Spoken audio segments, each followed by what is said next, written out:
is Checkpoints, the Video Game Book Club podcast. Today we're discussing Hotline Miami. I'm your host, Marqus, and joining me today, as always, are the homies. First off, we have Trevor. Hey, what's going on? Next, we have Dante. I know when that hotline bling.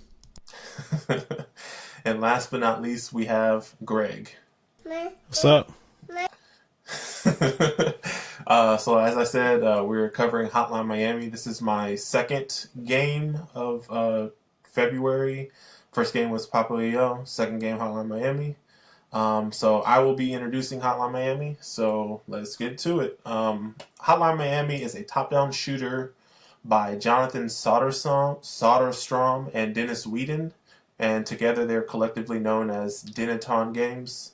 It was published by Devolver and Devolver Digital, and they have done a lot. They published a lot of Serious Sam games. I think there was like a dozen at least. And it was released on October 23rd, 2012 on Windows, and eventually it came out on OS X, PS3, and Vita the next year, and then PS4 the year after that, so 2014. It is set in Miami in 1989 and primarily revolves around an unnamed silent protagonist who's dubbed as Jacket by the fans. He receives messages on his answering machine instructing him to commit massacres against the local Russian mafia, and a lot of times they give him some type of coded message in order for him to act out these instructions. The game blends top-down perspective with stealth, extreme violence, and surreal storytelling, along with a soundtrack and visuals that are inspired by the 1980s culture. So a lot of references that I saw, it draws heavy influences from the 2011 film Drive, with Ryan Gosling, I think, as well as the 2006 documentary Cocaine Cowboys, and the comic book Kick-Ass with the mask and everything. The two guys, they said they were inspired by some of the gameplay elements from the comic book / movie Kick-Ass. After it was released, it received critical acclaim and praise regarding its narrative, themes, music, and gameplay, and has since become like a cult video game. And Denaton has gone on to make one other game. They made a sequel to this game called Hotline Miami 2, Wrong Number, Hotline Miami 2, Wrong Number, and that came out in 2015. So that's a little bit of background information about the game. And I guess before we get going, I'm going to kick it around the table to see what everybody played on. I played on Mac OS, but I played keyboard and mouse. I don't have a gamepad, so I was playing keyboard and mouse. What did you play on, and have you played this game before? And I'll kick it to you, Dante. What about you? What did you play on, and have you played it before? Okay, I played it on keyboard and mouse on Steam, obviously, and I've also played this before. Okay, cool. Greg? So I played it on Steam this time around, and I used controller. And the first time I played it, it was on PlayStation 3. So that's the main reason I ended up using controller this time around. Just felt more comfortable, I guess, with how I was used to it before. Okay. And what about you, Trevor? First time playing it, played it on Steam with mouse and keyboard. And I wish I would have known it was Mac compatible, because I had to fire up my PC just to play it. Oh, really? You didn't realize that? No, I didn't see the little icon. Rip. All right. Well, I guess we'll get into the gameplay. As I said, this is it's a top-down game, but the game is divided into 5 parts, and each part has several chapters in them. At the start of most chapters, you, the player, Jacket, you wake up in his apartment. He gets a phone call. There's a very cryptic message on his answer machine, and the message kind of tells him to perform some type of arbitrary task at a certain location. And in each case, it's a coded message that he's getting. So it's saying like, "Hey, go pick up the dry cleaning at this address," or "We need you to DJ at this thing." And it's basically telling him the location and the targets that he needs to take out. So then once you listen to the message, you get you leave in your. They have like a DeLorean-esque car that Jacket owns, and you head to the location, and then from there you select an animal mask and that you wear, and it usually provides some type of unique benefit, whether it be giving you a weapon to start, being able to walk faster, being harder to detect by the enemies, or there's just, I mean, I think there was 26 masks in all, so there's a wide variety of things that they give you, benefits that they give you, and as far as playing each stage, you the player navigate a building, and your goal is to try to kill every enemy on every floor, and you have to kill everybody on that floor in order to proceed to the next level. And a lot of the enemy types, you're fighting the Russian mob, so they're just mobsters in suits, and later on they have guard dogs, and then they have sometimes you have to fight police officers, and there's it's not too much variety in the enemy types. But they do care. There's a variety in the weapons, so there's a wide variety of melee weapons, guns, and these can be found in the environment, or you can pick them up from the bodies that you've massacred. And you're very outnumbered, so you have to rely on your increased awareness, and you can it's top-down view, and you can kind of see into every room on that floor for the most part. So you can kind of see who the enemy's route, whatever route they're taking when they're patrolling, so you kind of can plan things out on the fly. And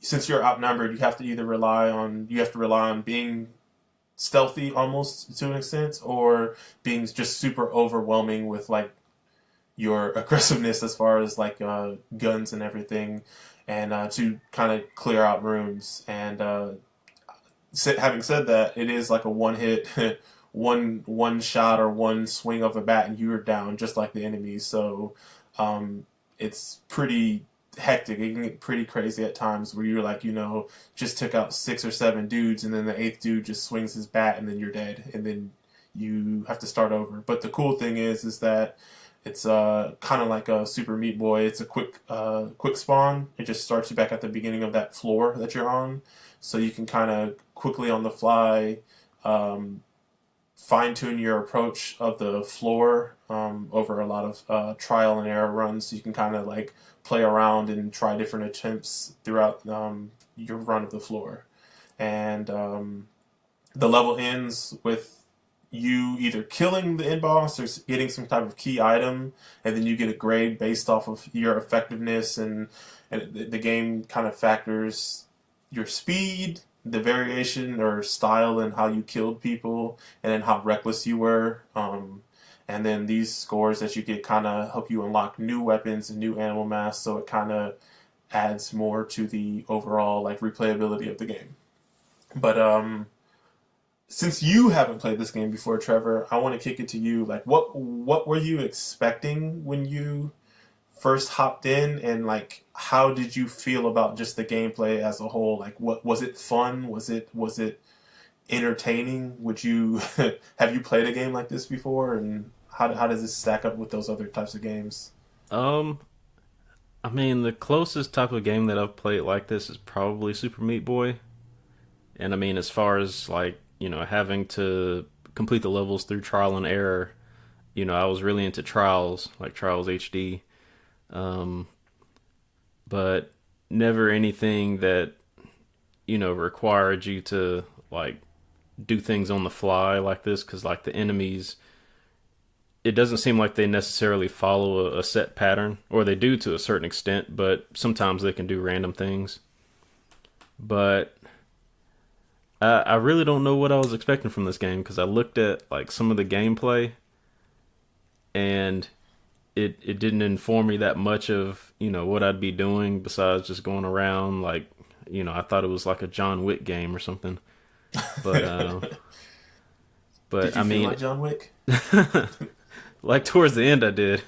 At the beginning, just because using the keyboard and mouse for this, I don't know, it wouldn't have been my first choice, but I'm glad I did kind of adapt to it.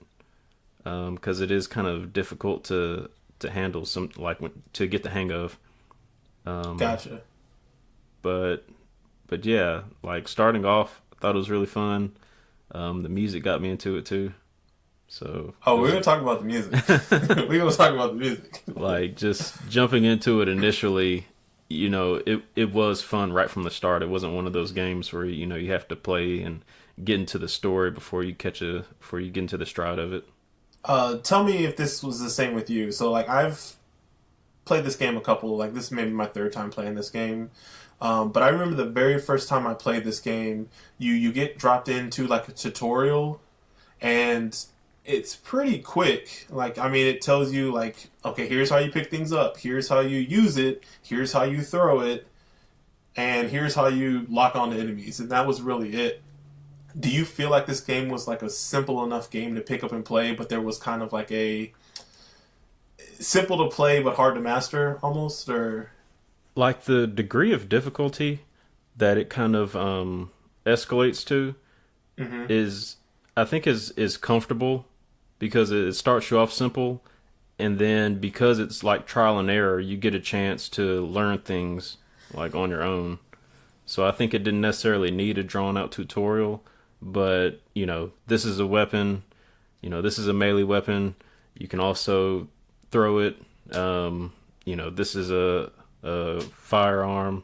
You can throw those too, and then like once you get into it, you kind of figure out how to do combos and everything else. So I think a lot of that stuff is second nature, like as far as learning it. Gotcha. Let me kick it over to Greg. So Greg, having replayed this, was there, like, I know you said you felt comfortable playing on a controller, but did you at any point try out the keyboard and mouse, and you were just kind of like, this isn't for me, let me go back to controller? Yeah, so the main reason I ended up going back to controller, I felt kind of stiff as far as movement. Like, so just using WASD on a keyboard, I don't know, it was just the way that you moved, it just didn't feel as responsive as using an analog stick. Now, obviously, using a mouse for aiming would be like a lot better, but I didn't feel like, so the only time there's ever really an issue using a pad is sometimes in scramble situations. You don't have the best aim as far as it, but it's not terrible. And the way that I played the game typically was trying to avoid scrambles as much as possible and try and like rope enemies, or like try and like, I guess, breadcrumb trail them to like wherever I want them to go, rather than, trying to, when stuff started popping off, trying to deal with it like that. But, just for me, I guess I felt like controller was a lot easier to manage. Quick question. Is it like playing on a controller, does it kind of feel like Geometry Wars then? So like you're using kind of sort of joysticks, and whatever way you're looking, that's where whatever direction your right thumb is pointing, that's the direction your character's facing?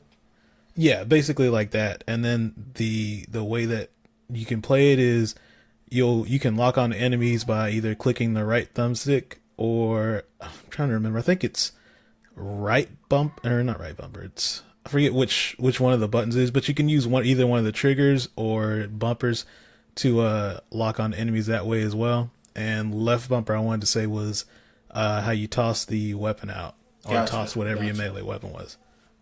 Does it feel weird? Like, I guess it was dual joystick shooter is the genre type, but I've never played one where you're not using a gun. Does that feel weird when you're playing a game that's like almost primarily melee weapons, or?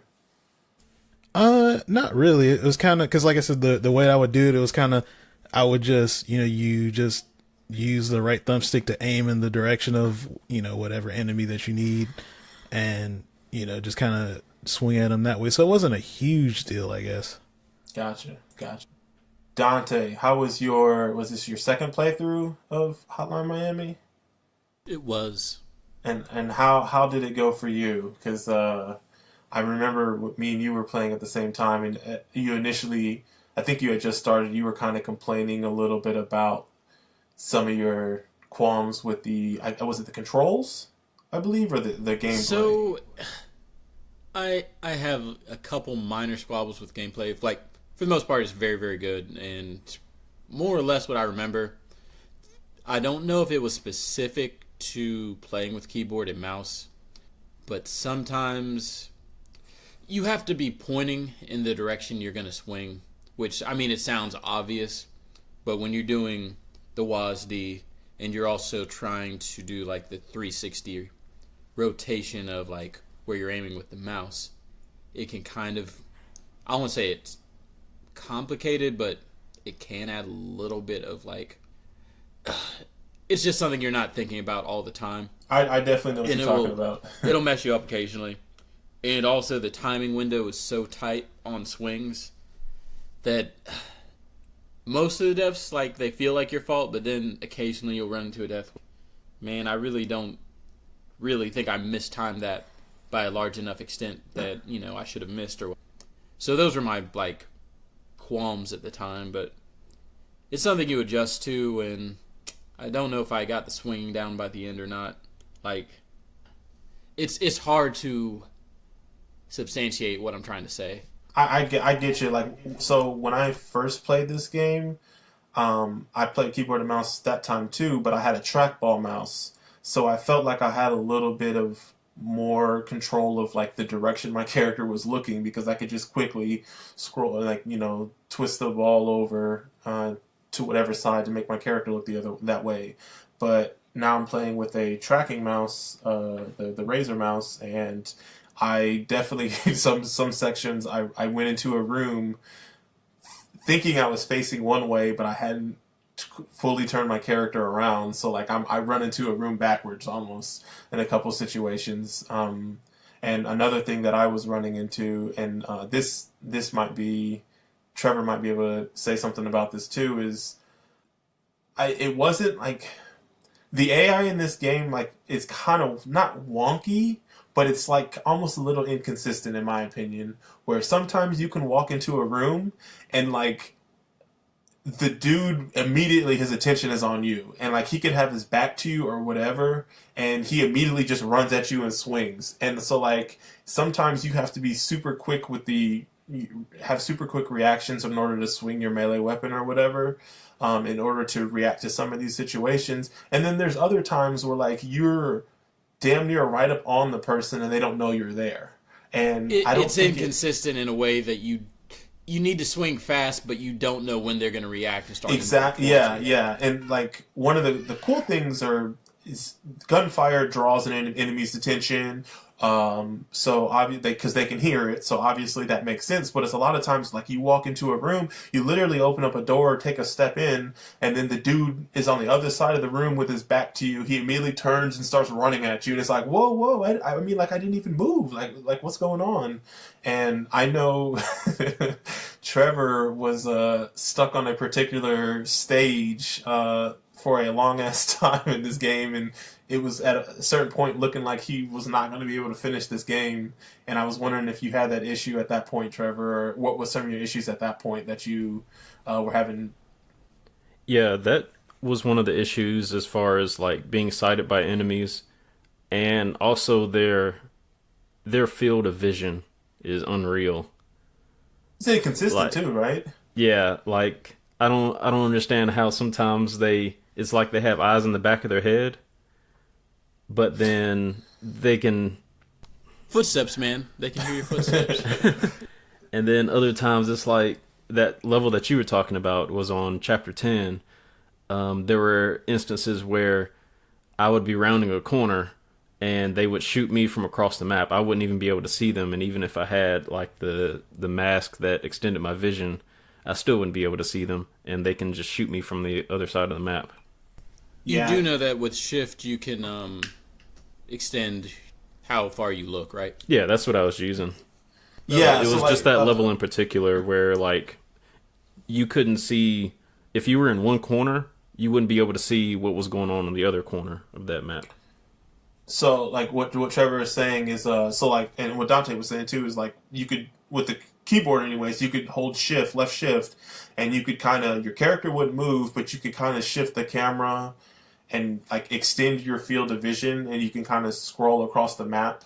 And certain stages, like when you walk into a room or on a floor, you can see about 60% of that room just where your character is. Your character is always center of the map, and so the map scrolls with your character. So you have to shift in order to look beyond that range that you're at. Well, certain open floors and in this game and some of the later ones, they're so big that you could be standing in one section of the map, scroll to try to see, and you still wouldn't be able to see the entire map.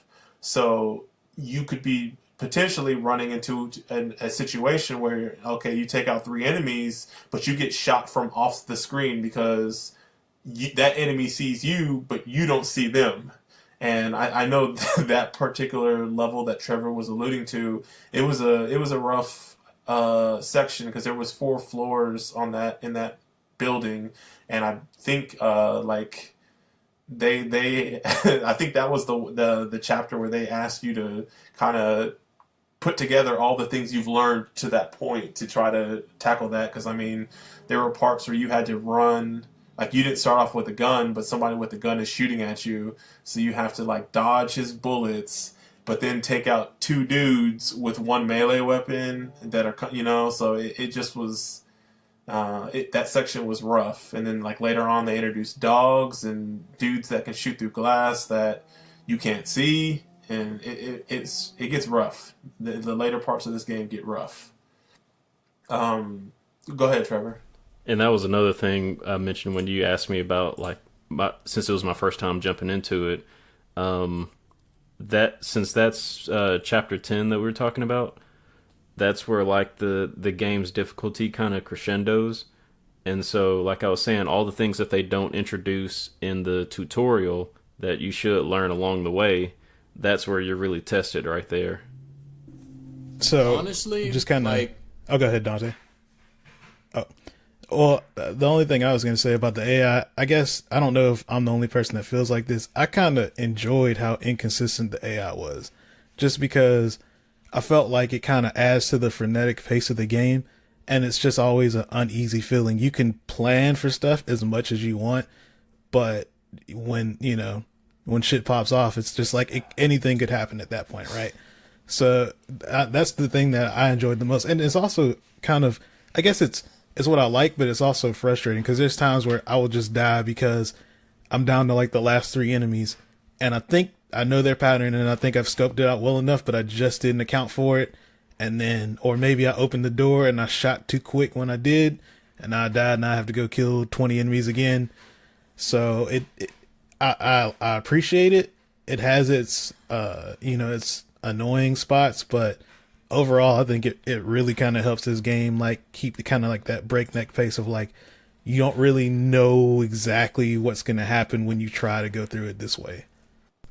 I can respect that. Definitely.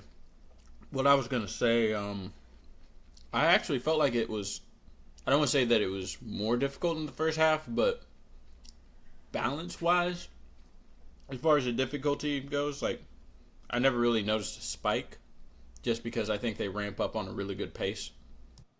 Yeah, I mean, I don't feel like it spikes, but I just feel like they just throw more enemies at you, and it kind of, like, the situations that they put you in a lot more situations where, oh, you have to run across by this room that has glass doors or glass windows so the enemies can see you and they have a shot at you before you have a shot at them. So they run you into a lot of situations like that. And then the dogs, too, because when you're not holding a weapon in this game, you can kind of, punch with your fist or whatever, and that can kind of knock enemies down. You can't do that to the dogs. You have to have a weapon to take out the dogs. So it kind of forces you to change your playstyle a little bit. And even going back to what Greg was saying, I agree with him. I like that you can run through, I think it adds the replayability where you can run through, like, mission 11 or chapter 11. You can run through that 100 times and you'll get a different outcome every time, because you not necessarily, every time you walk into that first room, that enemy may not react to you opening the door the same way. And sometimes they may not even notice you. You can just walk up behind them and kill them. Sometimes they'll run at you right away. And then, so, like, every single room is like that. So, like, every time you go into a new room, even if you've gone into that room 3 or 4 times already, like the enemy may not react to you the same way in this particular run. So I did like that, and I think it does add to the replayability because I mean, I think there's like you can still do the same route 100 times and kind of get the same results, but you kind of there's still a little bit of like quick thinking and stuff that you have to do on the fly in order to have that good run. So I do like that about it. Like that was one of the like the most rewarding parts of the game is when you plan on something and then next thing you know you shoot and then 4 people just start running at you and then it's like, oh, do I have enough ammo to just kill all these dudes right now? And trying to like figure out, well, what can I do? Do I need to run back? Do I need to try and find another weapon? And just trying to like improv the situation. Yeah, it's the best way to improv. It's like you literally go into a room, shoot a guy, then you like essentially aggro 6 dudes, and you kind of have to kite them across this floor, like backing up into rooms, throwing guns, closing the door. Like it's so fun to play this game and just like have that experience where you're like, okay, things are going like.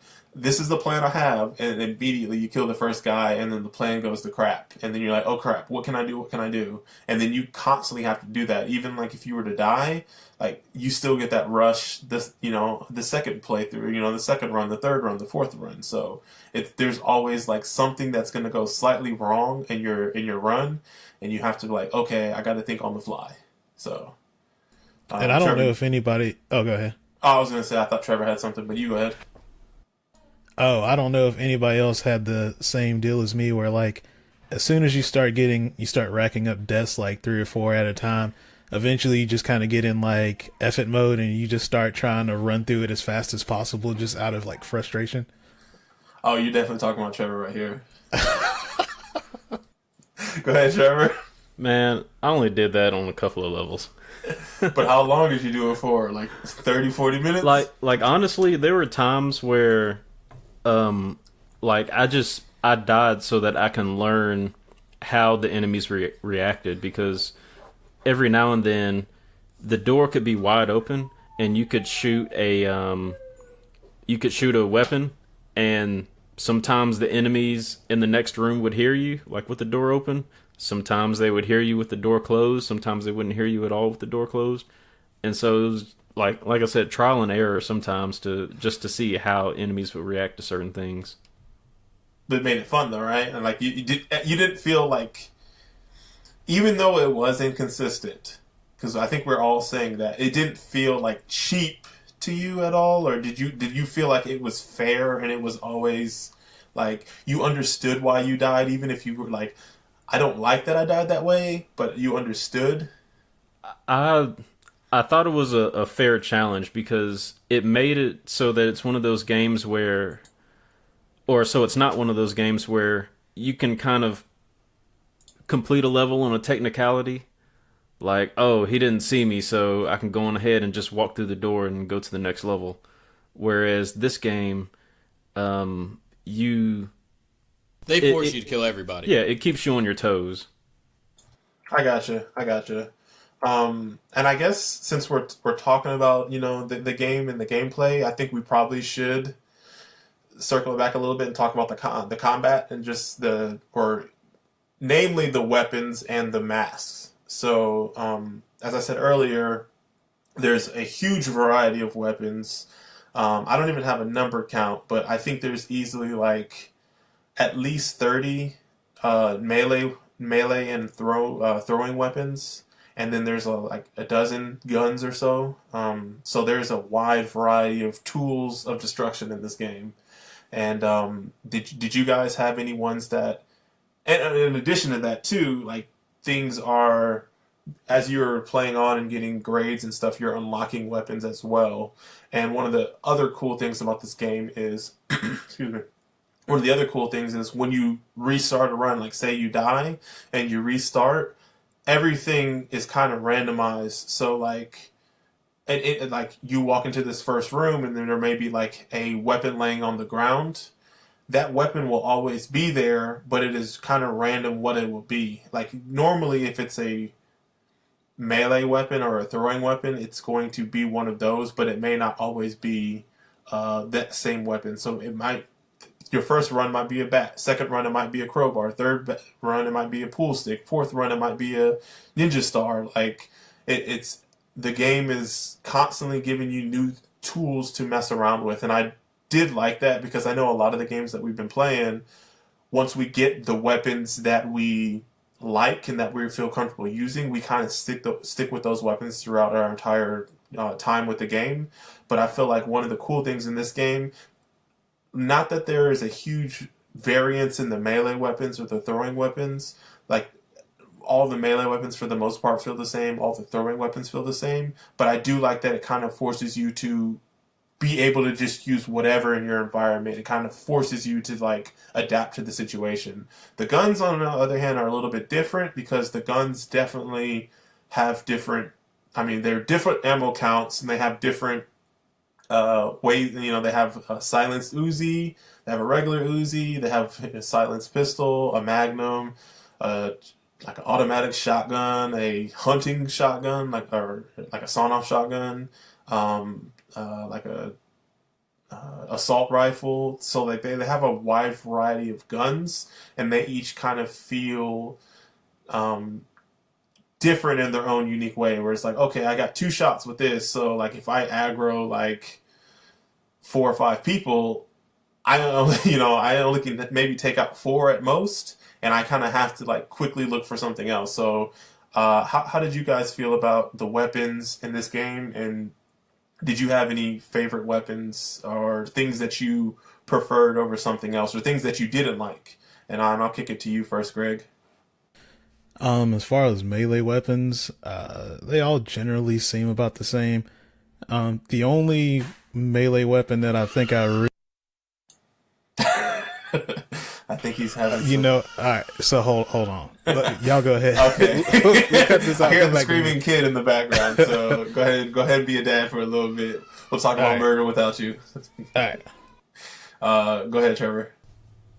Yeah, that sounded like a melee weapon right there. I liked the knives and katanas. Like, they just felt really good. The randomness to it was a pretty cool feature. Like you said, it's another thing that adds replayability to it because you never know what kind of weapon you're gonna get in order to take on each challenge. I don't think I unlocked that many weapons though. I don't know if it was just my score, but it seemed like I was unlocking mask faster than I was unlocking weapons, and I would try to use different weapons whenever I would find them, but for me there weren't like that many weapons to choose from, so I always went with like either a knife or the katana or a machete. And then when it came to like the guns, I would always go for that 6-round shotgun. Man, yeah. Like, it seemed like they gave you those a lot more like towards the end of the game. Yeah, I think they probably did. I guess they're probably like the technical or tactical shotgun. So the type of enemy drops them. So I guess that's why. Yeah. Greg, you back? Yeah. All right, so weapons. Yeah, I guess what I was saying about the melee weapons. Typically, I think the only thing I stuck to was there's a mask that gives you you start out with the knife. So I ended up using that, the knife for a good chunk of the game. Outside of that, I didn't really have a preference except for at the end of the game, you get the throwing knife, which is like the best, like probably the best melee weapon for me. But outside of that, as far as weapons, I think I ended up using the shotgun a lot. The one with 6 shots, and assault rifle. I hear that screaming kid in the background. Dante, what about you, weapon wise? Weapon wise, like you said, there's not that much variance. They might as well be skins for the most part as far as melee goes. I did like the butcher knife that you get towards the end. That was pretty good. Aside from that, I mostly used the 6-shot shotgun, and those pretty much got me out of all the. Yeah, so I kind of agree with Trevor. The melee weapons were cool, but like one of the things that I liked about this game or I appreciate is they have like I guess cinematic finishers or whatever. So you have a little bit of you can down an enemy or whatever, and then you can kind of you like depending on the weapon you have, you can like slam their head into the ground to kill them or curb stomp them or use your weapon. And some of the blades and stuff were so cool because it or brutal slash useful because you could quickly like just cut somebody and not just keep it moving. They're down, they're dead. Whereas some of the other weapons like you would knock them down, but then they would still be crawling or not necessarily knocked down but not out or whatever. So I liked the katana like he said. I like the butcher knife like Dante said. I like the regular knife like that mask that the one of the masks starts off with a knife, and I like using that as well. And like as everybody else said, the tactical shotgun, the 6-shot shotgun was amazing. It was really good. And then I guess I was the only one. I used melee weapons a lot because they were, I guess, the stealth weapons, because they wouldn't draw enemies the same way a gun would. So I used them a lot, and one of my favorite things to do was to throw a weapon at somebody. So a lot of times I'd enter a room, and when you enter a room, you like kind of slam the door open or whatever. So you could like slam a door open and hit somebody and kind of knock them down to stun them or whatever. So like rooms that had multiple enemies in it, a lot of times what I would do is I would try to make sure that I slam the door open on one of the enemies, and then if the other enemy's on the other side of the room, I immediately try to throw my weapon at them to knock them down. And then I got a lot of cinematic kills, I guess you could say. I downed my enemies a lot and killed them that way versus using like swinging at them to kill them. And so my play style, I used a lot of just like throwing whatever weapon I had to knock somebody down.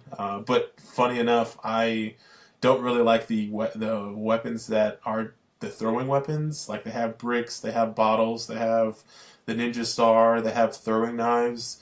Because a lot of times, besides the throwing knives, they didn't feel like they were lethal. Like, so they were mostly there to stun people, which is kind of interesting because that's how I play.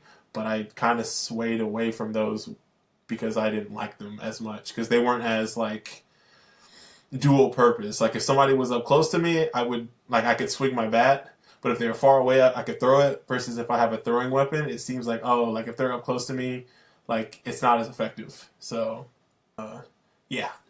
And I guess I'm a little bit lost, actually. Go ahead. These throwing weapons, could you also use them as melee? Like, I don't remember any aside from the knife that you get with the second character. So the throwing weapons and I don't know if they're all, I think they might be unlockables besides the brick, but they're, you pick them up and your character kind of holds them kind of like a football almost, like in that, he has it held like up arm that cocked way. back. Yeah, basically. And there's no melee attack with them. It's strictly throwing. So like I said, some of the weapons that was a brick, there was a bottle, there was the ninja star, and I think later, and I think all these are unlockables besides the brick, but there was also a dart. You could throw like a metal tip dart as well. But like I said, a lot of those weapons weren't as lethal. And like they're super finicky to use because like me and you kind of had to seem like we had a similar issue where we weren't super precise on our throwing, and so those required a little bit more not precise in our throwing and our movement. So those required a little bit more precision than I felt like the other weapons did. So like there was one sequence where there's a guy in a bathroom, like you get on the second floor, and there's a weapon right outside the room. So you pick it up, and it just so happened that it was a dart for me. So he's in the bathroom peeing. He's right by the door. So it's like, damn, I don't have to use this dart, but I want to. So like I And I kept getting a throwing weapon respawn every time I failed the run. Every time I would start over, I always had a throwing weapon. So I was like practicing using my throwing weapon on that dude at the beginning. And I don't know. I just don't like them compared to everything else. What's up? So, are they limited number, or do you have unlimited bricks or whatever?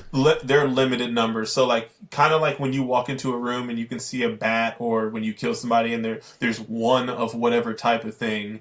So it's not the same as later on in the game what you're talking about. So you pick it up and you only have one. And a lot of times too, well, not a lot of times, with certain weapons, when you kill somebody with a throwing knife,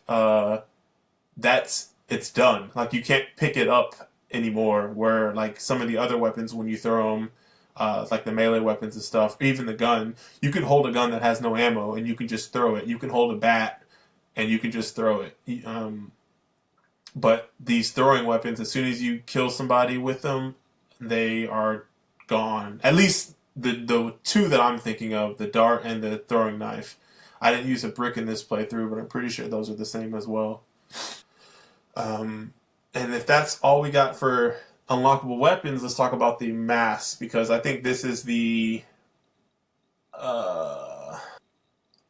most underrated part of this game, because I feel like this is super huge in adding the replayability in this game, because like I said, there's 26 animal masks that you get, and each of them has their own unique ability or benefit that you get for using it. And some of them are super arbitrary, some of them are super useful. So I'm not going to go over all the masks, because I think I was the only one. I made it my mission, and this is like my third playthrough of this game, so I made it my mission to try to unlock all the masks, because some of them you have to unlock a very specific way.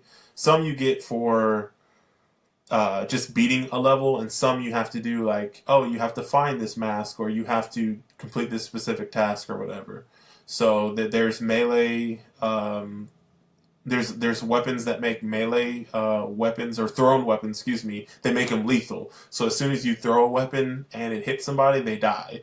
There's a mask that makes it so your fists are lethal, so you can walk around unarmed, and when you punch somebody, their heads explode. And I think the developers said that was the unintentionally strongest mask in the game, or something like that. There's a mask that increases your movement speed. There's a mask that lets it so you can take more bullet damage. So I think it's like you can take one extra bullet, or you can take 2 extra bullets. There's a mask that makes your vision further, so you can look further across a floor. There's a mask that there's a mask that reverses your controls, which is crazy. I used that mask once. I was like, why would anybody use this? There's a mask that makes the screen kind of go to like almost like a sepia tone. It kind of it puts you in like a spotlight. It kind of darkens everything else out, and that spotlight is kind of has like a super heavy red filter put over it. And so it makes it more difficult to see enemies and things. So it's also one of those ones that makes gameplay more difficult. There's one that translates all the dialogue in the game to French. There's one that makes doors lethal. So if you hit somebody with a door, they automatically die. There's one that starts you with a silenced Uzi. There's one that starts you with the knife. There's one that starts you with the drill. So there's just tons of different stuff in this game.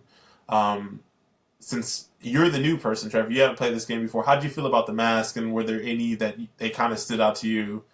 To me, this is almost like the Vigors. Like, this is like the equivalent of that, where it's like, these are like my go-to masks. I like having these abilities over everything else, so I'm going to kind of stick with these. I stuck with Reverend Bishop Magic Don Juan mask. Oh, the horse. Yeah.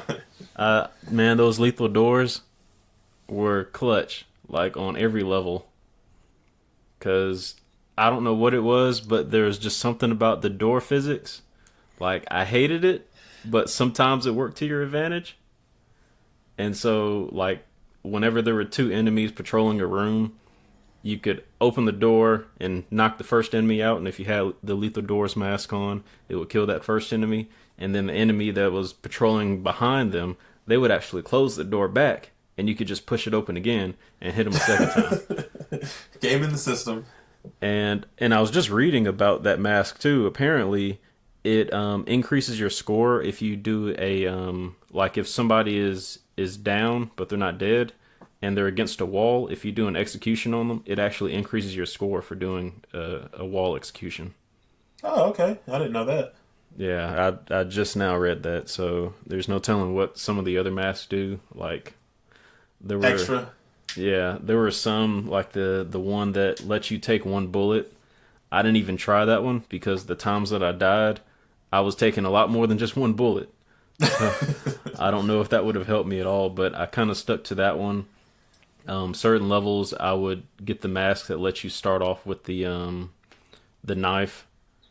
There The was wolf one. Yeah, there was one part in the game. I think I used it after I got it up until level 10 or chapter 10, where it doesn't make dogs attack you. Oh yeah, the dog mask. Yeah, I where used it's that like, one, but then I don't know. I guess because I started getting better at the game. Like dogs, just they weren't as much of a challenge to me as they were like before I got that mask. So I ended up ditching that mask. Didn't need it anymore. Your playthrough mimicked my first playthrough because I think I had the same thought process. I used all those masks as well. It was like, oh, I get to start off with a weapon. That's cool. And it's like, oh, lethal doors. And I was like, yo, this is the mask. Then like I had an issue with the dogs. So then when I got that mask that dogs wouldn't, be alerted by my presence, and I was like, yo, this is the one. And I kind of went between that, like, because not every level has dogs, so sometimes you're almost putting yourself at a disadvantage or by not choosing a mask that you can actually use. So I think overall, my first playthrough, I kind of stuck with the horse mask, the lethal doors, because that was the one that was like universally like good no matter what level. Yeah, and then there were other instances where the mask would be perfect for like that first floor that you were on, but then if you go to another floor, you'll be like, dang, I wish I would have picked this other mask to let me walk faster, because I could definitely use that right now. Yeah, yeah. Dante, what about you? How do you feel about the mask in this game? I mean, once you get Don Juan, there's kind of not a huge one. I mean, there are other masks that certainly, but the lethal door thing. Really, that's like the universal, like that's the missed checkpoint sponsored mask. I feel Greg. like that's that game sponsored mask. No, I don't think so, dude.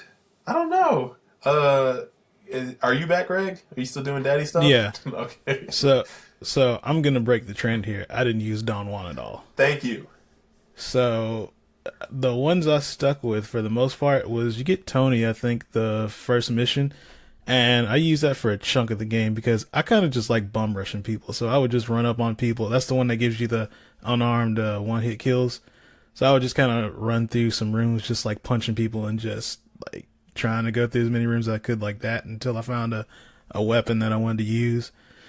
Then I think you unlock Dennis a little bit later, which is the wolf, and that's the one that lets you start with a knife. So I use that for a chunk of the game later on.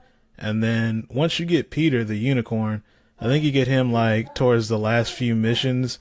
That's the one that is a noise reduction for guns, which is like pretty good because now you can kind of just dump on people and don't really have to worry about getting not spotted, but out kind of creating a noise distraction, I guess.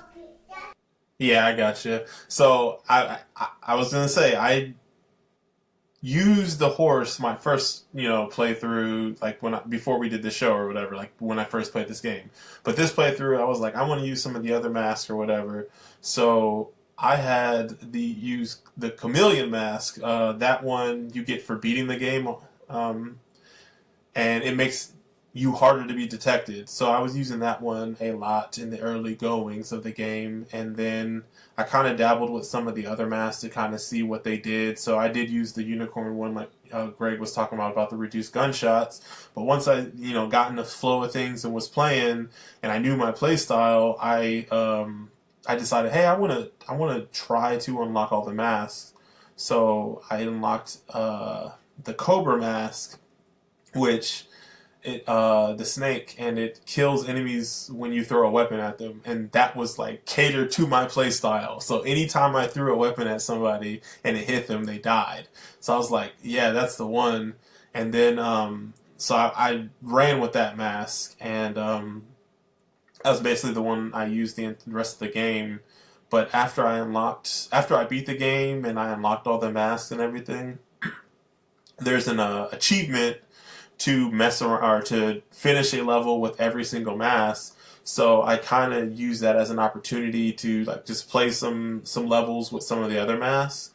And afterwards, like I think it was there's two masks that make you move fast. There's a rabbit mask that makes you move fast, and then there's a panther one that makes you move even faster. And I use those masks, and it trivialized some of the sequences that I was having issues with in some of the other levels, where it was like, oh, I could literally go run across this room and kill these 3 guys before they even react to me, you know, like, and I was like, that is so, like, so, like, I kind of, like, was like, man, like, I wish I would have played this game with the Panther mask, because that would have been super sick to run through with that. Trevor, you got something you want to add? Yeah, I was looking at some of these masks just to see if they had any other added benefits to using them, and some of them actually are like Easter eggs for Payday, or in Payday. Oh, really? Yeah. That's cool. I knew Payday had some DLC, Hotline Miami themed DLC, so yeah. But yeah, the masks, I think the masks are super cool. They to me add a lot of variability in runs and everything too. So like we all have our own unique play style, and we kind of choose masks based off how we like to play. So it was they're really cool, and I wish there was an easier way for some of the masks to be. I mean, they're super easy to earn, but I don't know. Like I kind of wish they made it a little easier for people to collect them all, because I feel like a lot of people won't have either played this game to mess with it, or they won't have played this game You have to at enough least to play unlock through the game everything. twice to get everything. At least. I guess. Because, I mean, I pretty much unlocked a new mask for every level I completed. At least it seemed like it.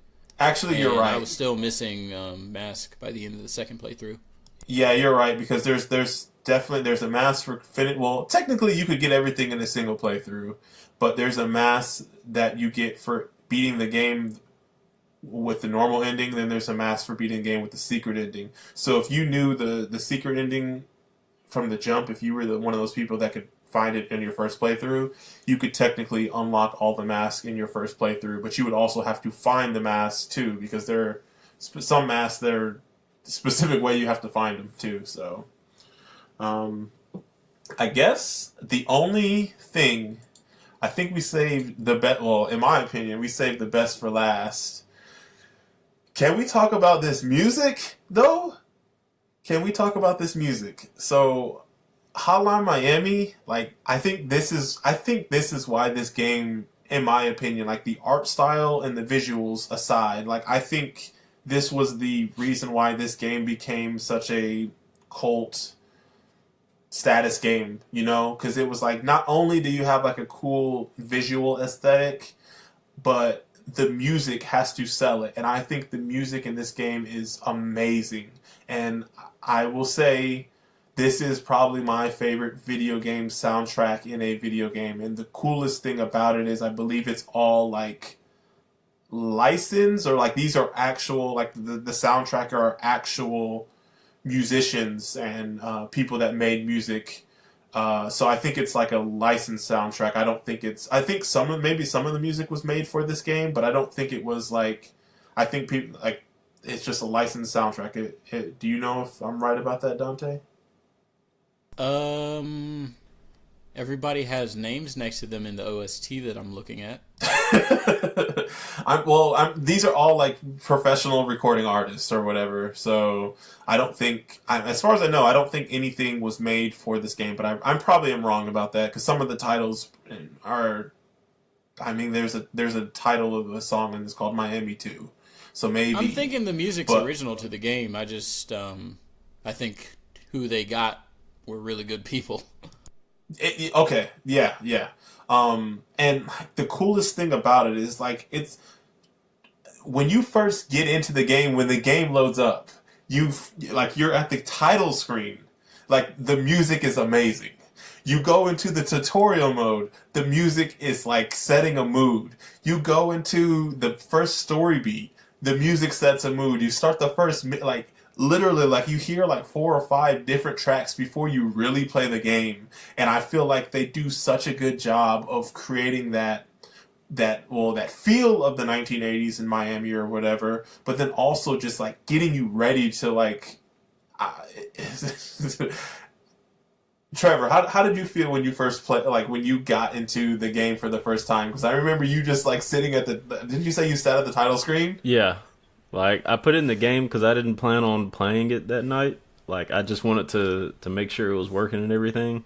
But I started it up. And as soon as I heard that music, I was like, hold on. and then like just playing through the levels and hearing the music change, I immediately thought like this soundtrack is going to be dope. Cuz there aren't a lot of video games where like there are some where I'll play them and be like, "Man, this soundtrack is really good." But then there are very few games where I'm just like, I need to get this OST in my iTunes right now, and that's pretty much where this game was. Like I could just sit and listen to this soundtrack. And then the coolest thing, for me anyways, of all the games we played, the music is so paramount to this game. Like unlike we've played so many games where like the music is good, but it doesn't really like you don't really hear it or anything. Where it's like. It does so much for this game, the music does, that like I don't feel like you could play this game on mute and get the same, or like play with the music low and get the same feeling. Greg, you were about to say something? Other than like, well, obviously the music is like amazingness, but the thing that I like so much about it is just how much it fits the aesthetic of the game. And I still remember the first time when I played this game, like, I mean, I kind of dug, like, electronic music a little bit, but, like, this kind of put me onto, like, a whole new variation of that, just once I heard the soundtrack on this game, and I ended up just kind of digging deep through the rabbit hole of, like, all this kind of, like, synthwave, chillwave type stuff.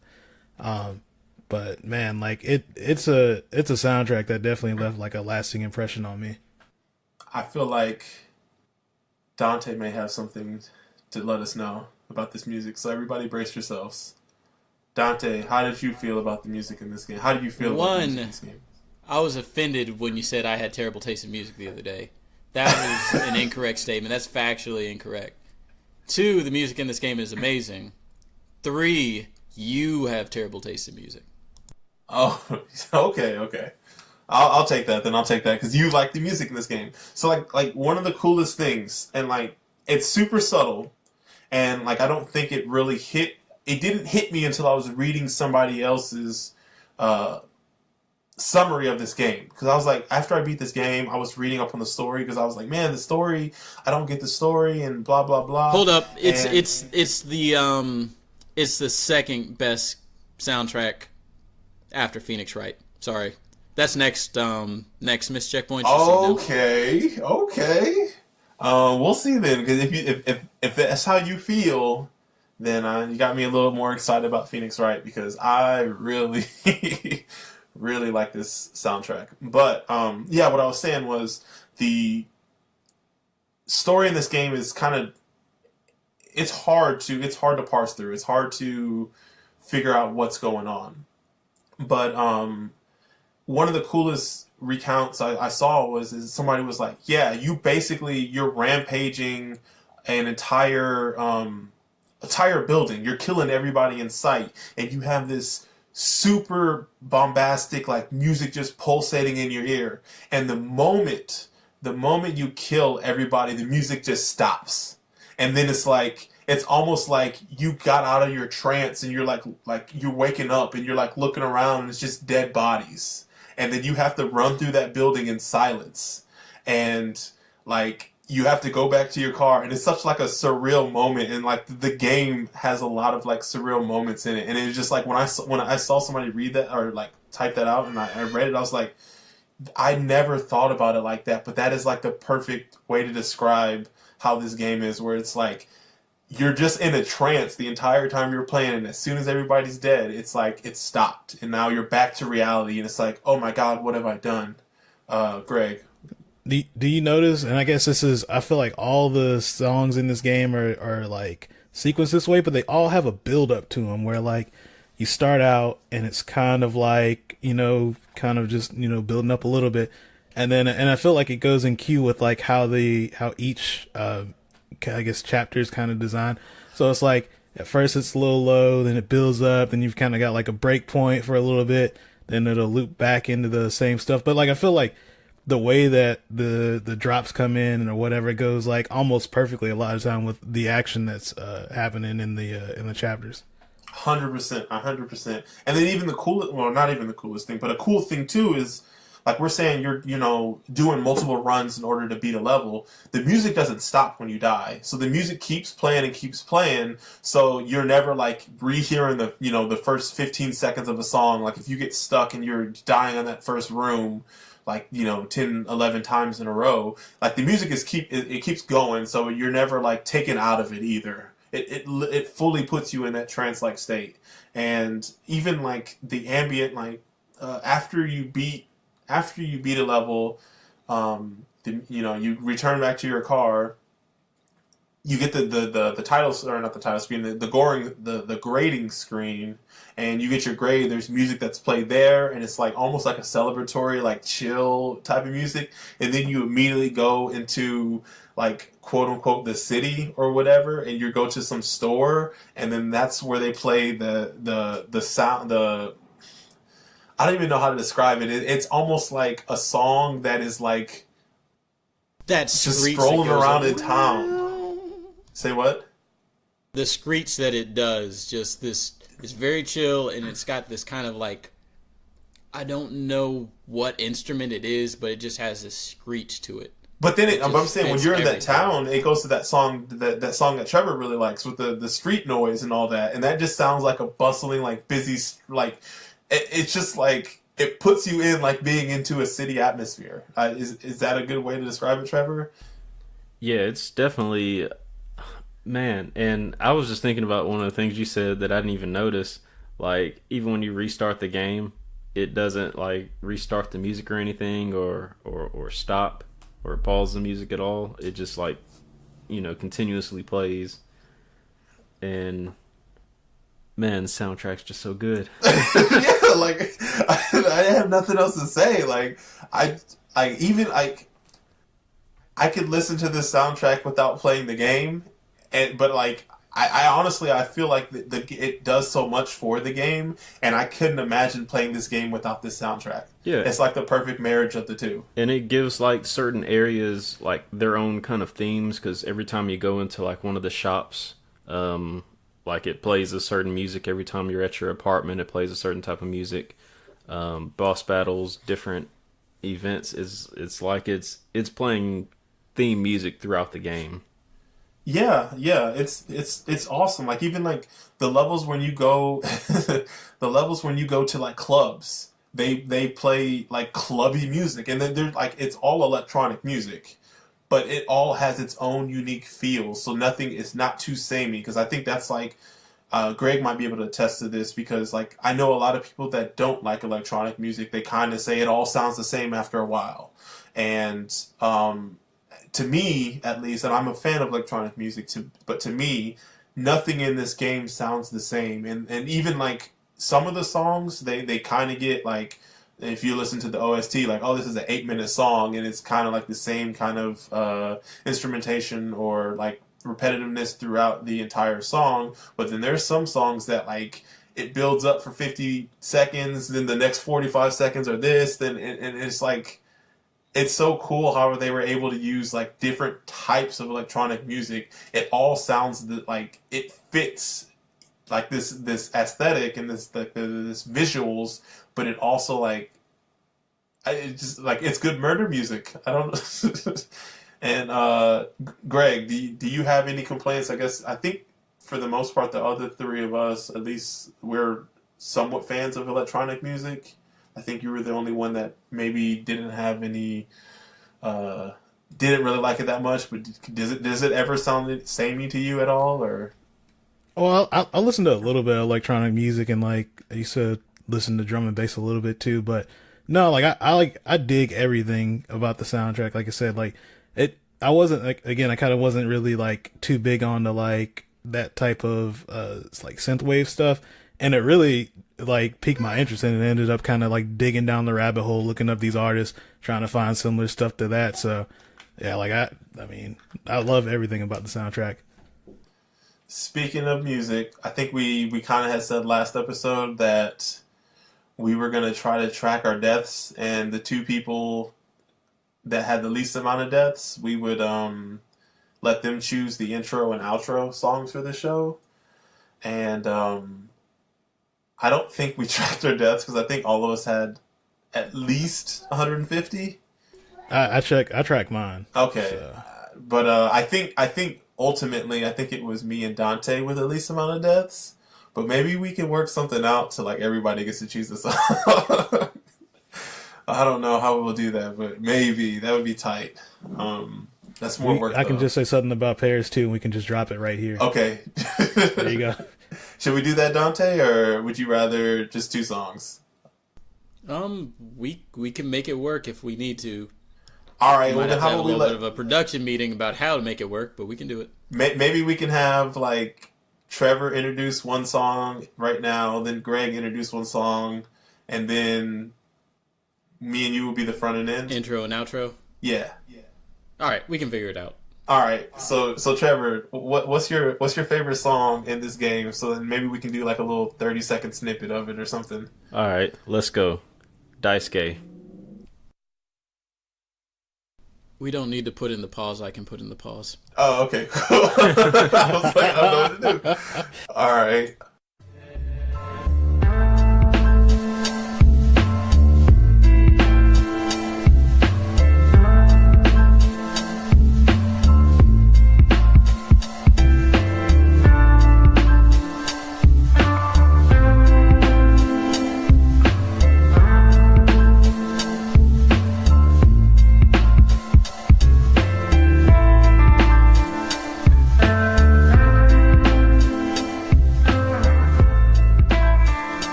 So that was Trevor's favorite song, and I'm gonna let Greg bring in his favorite song. I'm gonna say Paris 2 is probably my favorite. All right, so kick it to Paris too.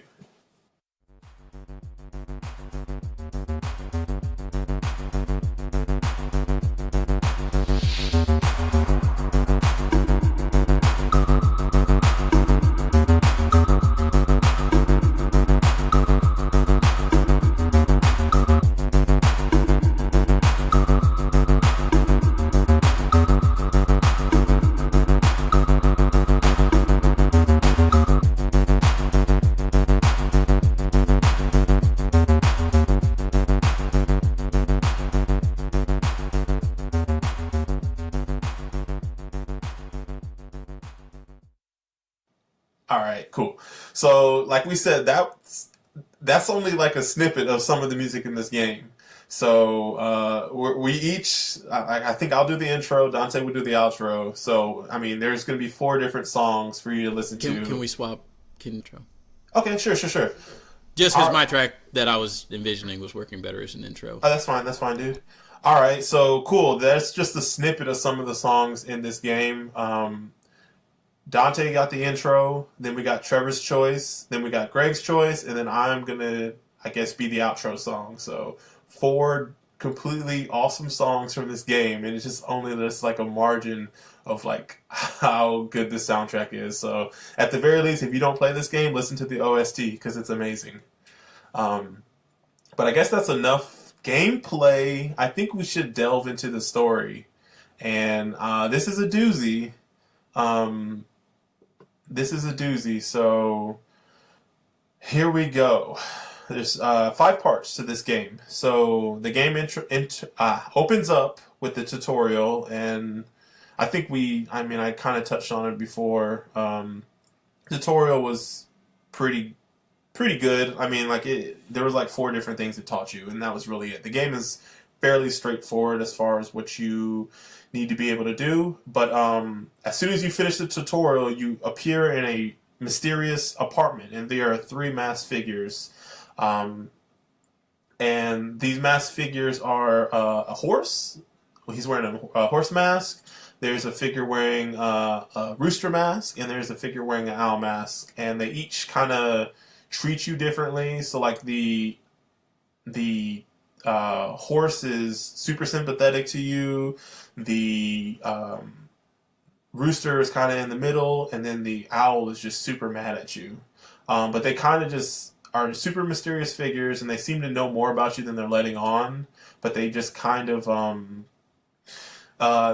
just say that they want you to remember the first time they met, because they've met you before and you don't remember. And then they say, remember back to April 3rd.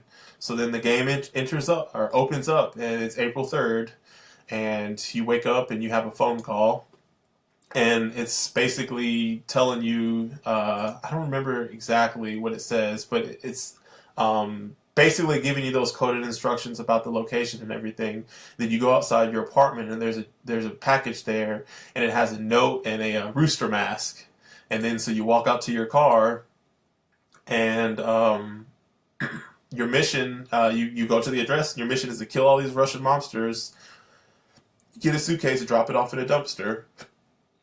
And so you complete that mission, then you get back in your car, go to the dumpster, you dump it off, and then you're in this like alleyway, and this hobo comes up, and he like, you don't want to get spotted, so you end up having to kill him.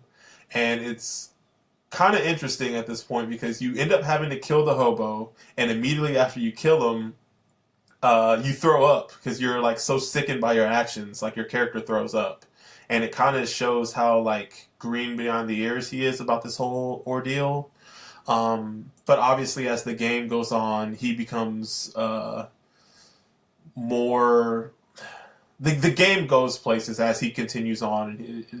So this is like the really only time where it kind of shows his greenness, I guess you could say. But then this first part, it really...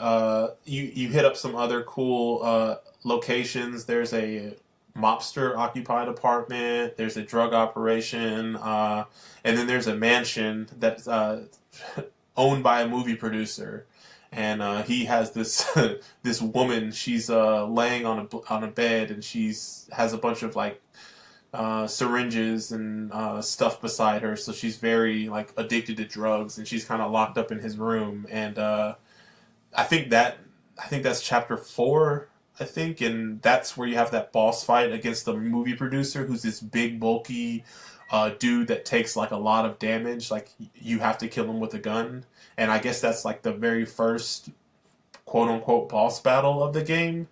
How did you feel about this first section, and specifically the boss battle? And I'll start with you, Trevor. So this one, I guess, because it was a different enemy type. It's the first time you encounter a different enemy type. It was one of the parts where I just had to keep on restarting for trial and error. And this is the one where the enemy goes down with like the shotgun. Yeah, you have to like you'll shoot him and he'll like kind of fall back, then stand back up. Right.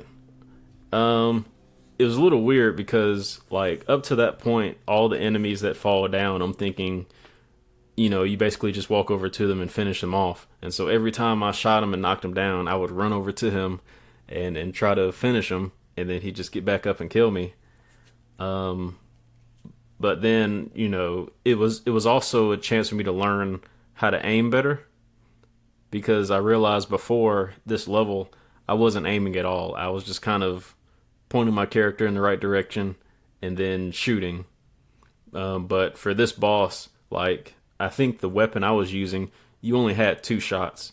So if you missed that second shot, he would basically get you, because you can't throw your weapon at him or anything. It just kind of either bounces off or goes through him. And he's pretty quick too. Yeah, he's very quick and he's very powerful. Um, I don't even know if he's takes damage from melee weapons. Like one of the things I played through this game twice, and just to for story reasons, and when the second time I played, I went downstairs with a melee weapon, thinking there was a bunch of guns downstairs, and when I went down, they were all there. I picked them up, and he killed me, and then from then on, I kept respawning, and there was no guns for me to pick up. So I'm like, how am I supposed to kill this dude? Am I like going to be stuck in this situation and just restart? But I found out that you can melee him once, and there's always guaranteed to be a shotgun in his bedroom. So you pretty much have to kind of like stun him, then immediately run to his bedroom, pick up a shotgun, and I think it takes like 3 or 4 shotgun shots to kill him. And yeah. Wait, then, pause. Go ahead. You can melee this guy, or you? You can only you can get with one your hit bare on fist? him. No, with a weapon, melee weapon. I was trying with the. Man, I could have sworn I swung at this dude like 50 billion times. You can only stun him once, and then you have to. It's basically like you hit him once. Well, or maybe in this situation, maybe it was because I had to get to that gun and there was no other way. So maybe it's something in the game because there was no other guns on the floor that I could pick up. The only one was in his bedroom. So and that's where he starts. So there's no way to get by him because he's so fast. So maybe it was like something that they built into the game. If they in this situation where there's no guns on the floor, how can we? If no chance, then stun. Exactly. So maybe that was the situation. Because I definitely agree with you where when I was playing the first couple times, if there's guns on the floor and I try to use a melee weapon, it doesn't work on him. But in this situation, I had nothing else to use, so I tried it and it worked. Do you have anything you want to add about the boss? Dante? I'm sorry, I didn't. Oh, my bad. Yeah, this is one of the instances that kind of stood out to me as far as like kind of where the game had a couple issues, especially with the boss encounters where they don't. It's very difficult because they don't really have the time to tell you what to do or make you quote unquote learn the boss. But I just wish there was some way they could have communicated what you needed to do better. Because there's a lot of guns you can hit them with, but truth be told, the only gun you're really going to have any effective like damage to that guy, or that does effective damage to that guy, is the shotgun. So I messed around with having the ARs for a while, and I'd unload literally like 2 or 3 full clips from a couple guns around the map just trying to dodge them as best as I could. But yeah, eventually you have to pick up the shotgun pretty much. And I wish they just... I don't know really what they could have done to indicate that better, but it was frustrating nonetheless. I understand what you're saying because I know like later on a later boss in particular that when you some of your complaints, I'm like, I'm thinking about that boss. Yeah, but at the same time, it's like on a successful run of that boss, it's 15 seconds, so they don't really have... You know, there's no onboarding they really could do. Yeah, it's almost kind of like your complaint with the last game we played, where it's like this puzzle like is so simple that I shouldn't need to use this hint box, and it's almost the same thing with the bosses in this game, where it's like if I do it correctly, it should only take 15 seconds, so there shouldn't be hints for it. It should just be kind of trial and error, just till you learn, and I think that's what they opted to do. To the defense of this game. The other game you had time to think about it at least. This one it's like do or die. You never really get a second to like really sit back and assess like, oh well, you can say this isn't effective, but at the same time it's like maybe I just need to shoot him more. That's true. But yeah, so that's the first part of this game, and I should point out too, between each chapter, like I said, there's 4 chapters in this first part. Between each chapter, after you finish, you go to a shop. And this is where you hear that music that Trevor played. And you see this bearded vendor. And he doesn't have a name, so the fans have dubbed him Beard. but he always gives you something on the house, some free food or drinks or videotapes, and he kind of seems like he's in the know of what you're doing. He doesn't say like "good job on that killing" or whatever, but he just basically he's a sympathetic ear for you. He kind of shows like an interest in your well-being, and he seems aware of what's going on, but he doesn't like out and about it. And then another thing, I think this is you will have to correct me if I'm wrong, Trevor, but the newspaper clippings, because I think that you only get that in your first playthrough, because I did not see a single newspaper clipping at all through my playthrough. So do you get these newspaper clippings after each mission? Like, I know Greg mentioned it. It may have been before we started recording, but like he didn't see any clippings. I didn't see any either. So they may not have necessarily been like obvious that you could pick them up, because I just saw like the way his apartment was. Like at a certain point, his apartment is like really in shambles, and I just thought it was trash. No. What I mean is, like, I think it was something that you see after the grades are either after you get your grade. It's like a still, like a newspaper clipping there, or it's right after you see the dude at the shop.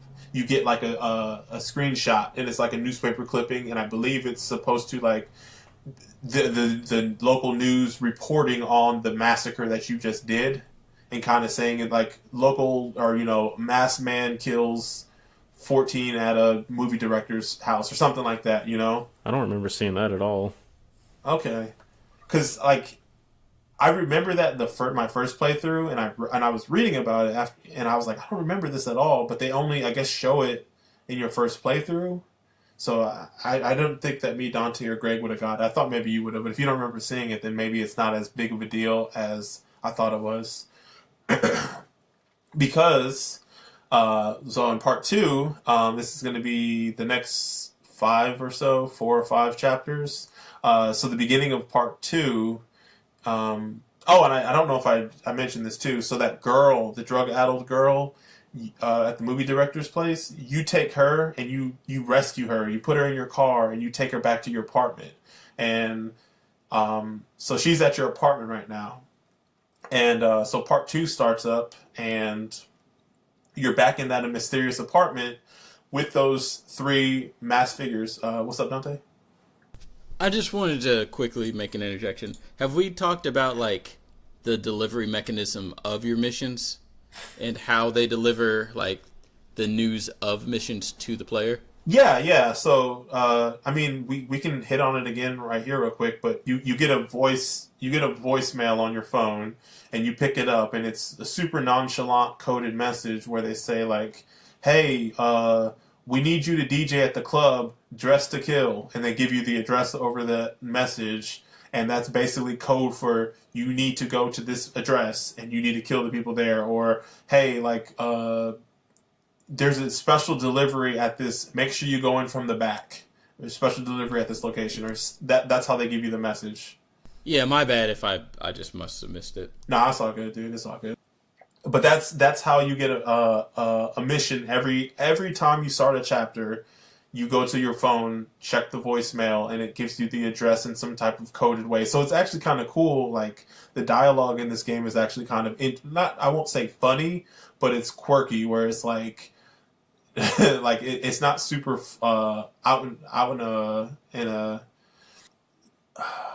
it's not out there about like, oh, we need you to kill like all these Russian dudes or whatever, but it's kind of quirky and just kind of tongue in cheek some of the lines in this game. So you end part 1 with the girl in your apartment, and then part 2 starts off with you back in that apartment with those hooded figures, mass figures, and the reason why I was bringing up the newspaper clippings is because the horse is kind of saying like, oh, I see you've been collecting these newspaper clippings. I see you're trying to piece the story together, though it may still be fuzzy. And then the owl, he still is like super hostile to you and doesn't want anything to do with you. And then the rooster is still interested in you getting to remember who he is. So before he leaves you with 4 questions, and they are: do you like hurting other people? who is leaving messages on your answering machine, where are you right now, and why are we having this conversation? And the game this part of the game continues on. You have 2 hits on Russian mafia owned homes. There's a hotel that receives special guests that are protected by the mafia. There's an apartment complex. And then the last call, as soon as you finish that apartment complex, you get a call, and it has you wanting to deal with a prank caller at the telephone company called Phone Hom. And there, your character confronts a mysterious guy in with wearing a biker helmet. And he has killed everybody at the phone company, and you have to fight him. And he has a butcher knife, and this is another boss fight. So at this point, what do you think, Trevor? Like, how is the story going for you? Man, this I was honestly kind of lost, and I really didn't think that much of the story. Like, I know they were being really vague on the phone, but a part of me honestly believed, at some point, since Beard is kind of like the guy who runs all the shops, I'm thinking, okay, maybe I really am a DJ. Maybe I really am a cleaning service or whatever they're telling me to go do. Like, maybe these are my actual jobs, and in my mind, I'm just thinking I'm some kind of John Wick type killer. Oh, go ahead. I was just gonna say, I guess I failed to mention this, but every time you beat a level, you meet up with Beard at a shop, but he's always working there, and it's always a different shop. So, like, you go to a grocery store, he's working there. You go to a gas station, he's working there. You go to a pizza place, he's working there. You go to a VHS rental place, he's working there. You go to a bar, he's working there. So no matter where you go, he's working, and he gives you something free. So it's like a super, like... There's always a lighthouse. There's always a lighthouse. There's always a girl. Yeah. Yeah. Greg, you got something you want to add? I was just going to kind of, like, follow up what Trevor was saying is, like, for the story overall for me, like, I don't know if I was in the minority with it, but a lot of it just kind of went over my head. And I don't know if it was because I was trying to take things at face value too much, or... Like, I had some theory, I remember the first time when I was playing this game, that I just assumed that this guy was either, he had some type of mental thing going on, or this was like some drug-fueled thing, and he was just high the entire time. But, like, a lot of what I found out from the video afterwards, I just did not pick up on the first time, or even this time, until I saw that. Yeah, this game goes places. So, you end up fighting Biker at the phone Hom office, and you kill him, and you beat him to death with a golf club, and his head explodes, which is kind of crazy because he's wearing his helmet, but his head explodes. And that kind of concludes, that last fight is the conclusion of part 2.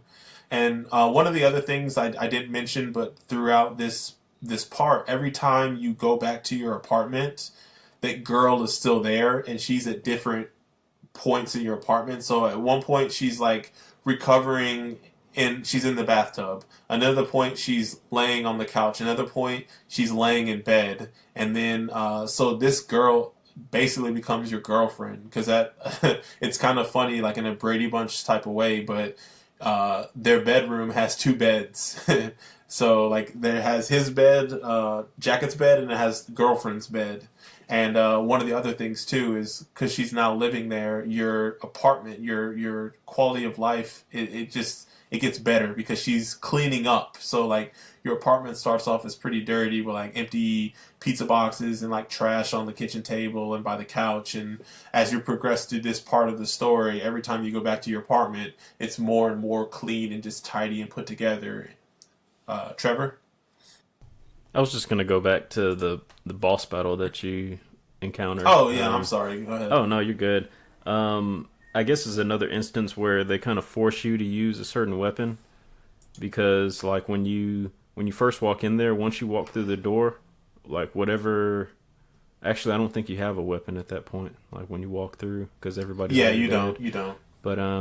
But yeah, I guess that's kind of the theme. Like they create this very specific challenge for you with the boss battles, where you have to use a specific weapon, and it's not as open ended as some of the other levels. It's like they force you to confront each enemy a very specific way. Yeah, yep. Because you have like, I think the boss fight, you have to dodge he has a butcher knife, and you have to dodge his melee attacks. There's 2 rounds of that. Then he throws a knife at you, his third wave, and you have to dodge that, and that's when you have your opening to be able to hit him. And then you do that complete sequence again, and then you kill him. So that's the boss fight with Biker, and that concludes part 2. So part 3, again, next 4 chapters, you appear back in the unknown apartment with the 3 masked figures. And like as I said, the horse continuing to be sympathetic with you. He kind of asks about your health and kind of advises you not to force yourself, as bearing too much weight will lead to a collapse of everything. And the owl is super pissed off that you're there again, and he basically threatens to leave if you come back.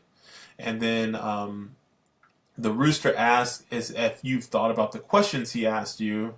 And then he says that he has no answers to give, but he mentions that the next time you will see him will be the last. And then he predicts 3 things about your future. So 1 is someone you know is not who you think he is. 2, something will soon be taken from you. And 3, on July 21st, you will wake up in a bigger house.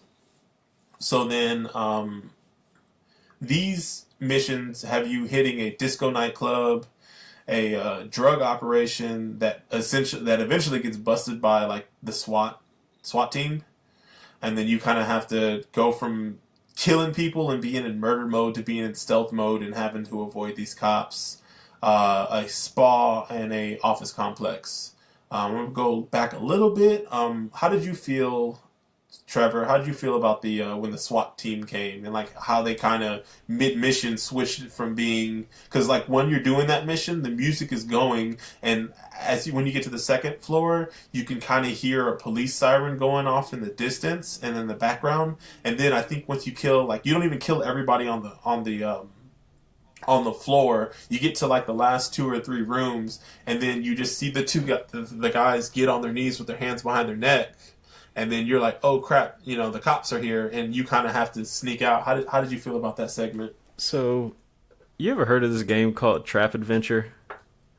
It's like I've never heard of it. It's a mobile game that's kind of like Super Mario, and you think it's gonna play out like Super Mario, like you jump, you run, but whenever you reach a certain point in the game, it throws a curveball at you, and when you get around that curveball and you think you're about to complete that level, it throws another curveball at you. Like the floor might fall out from underneath you, or the ceiling will fall on top of you or something.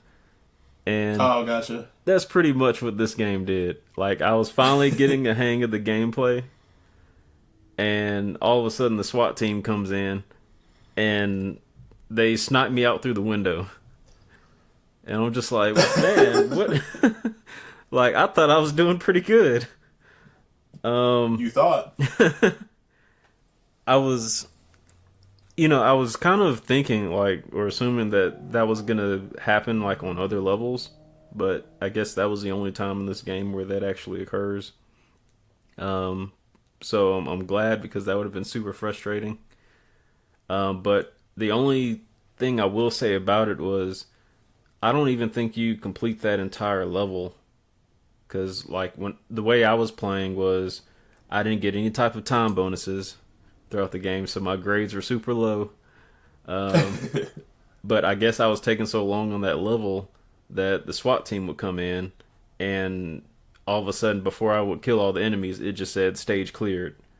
And so I was confused the first time it happened, but then after that it was like, should I even attempt to go around killing everybody? Is it worth the trouble?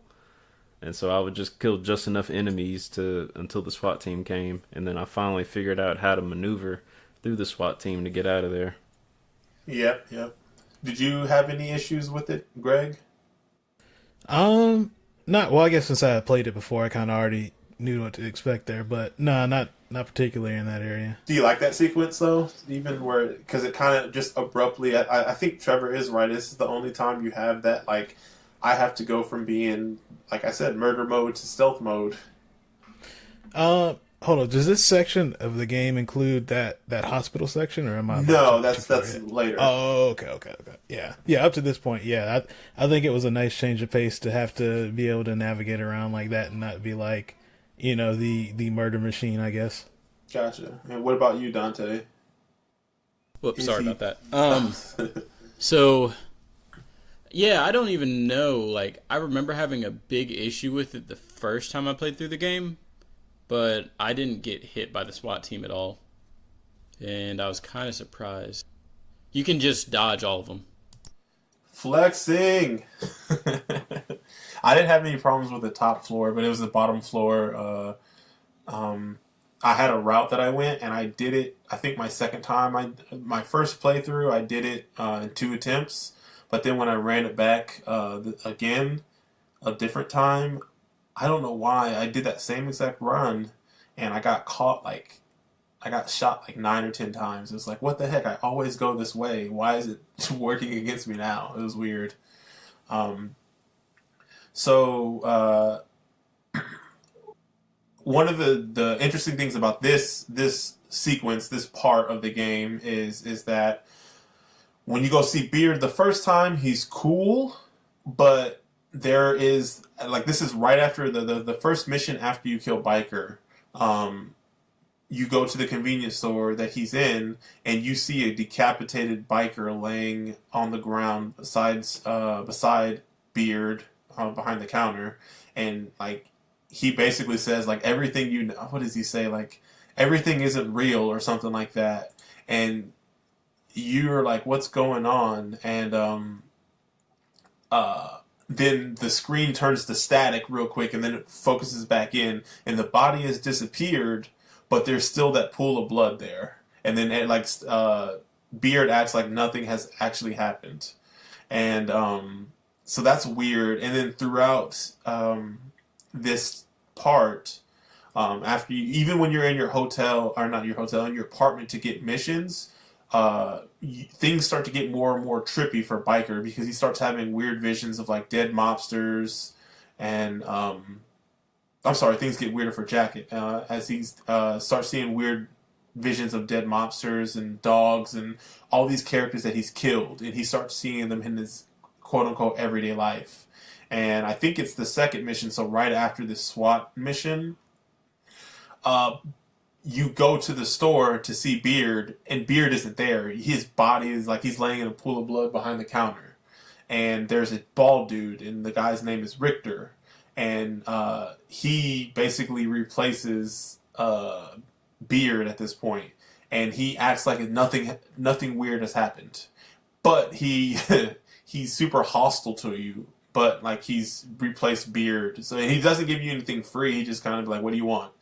And it's interesting because every single place that you go to, every different location, he's there, and Beard's body is behind the counter every time.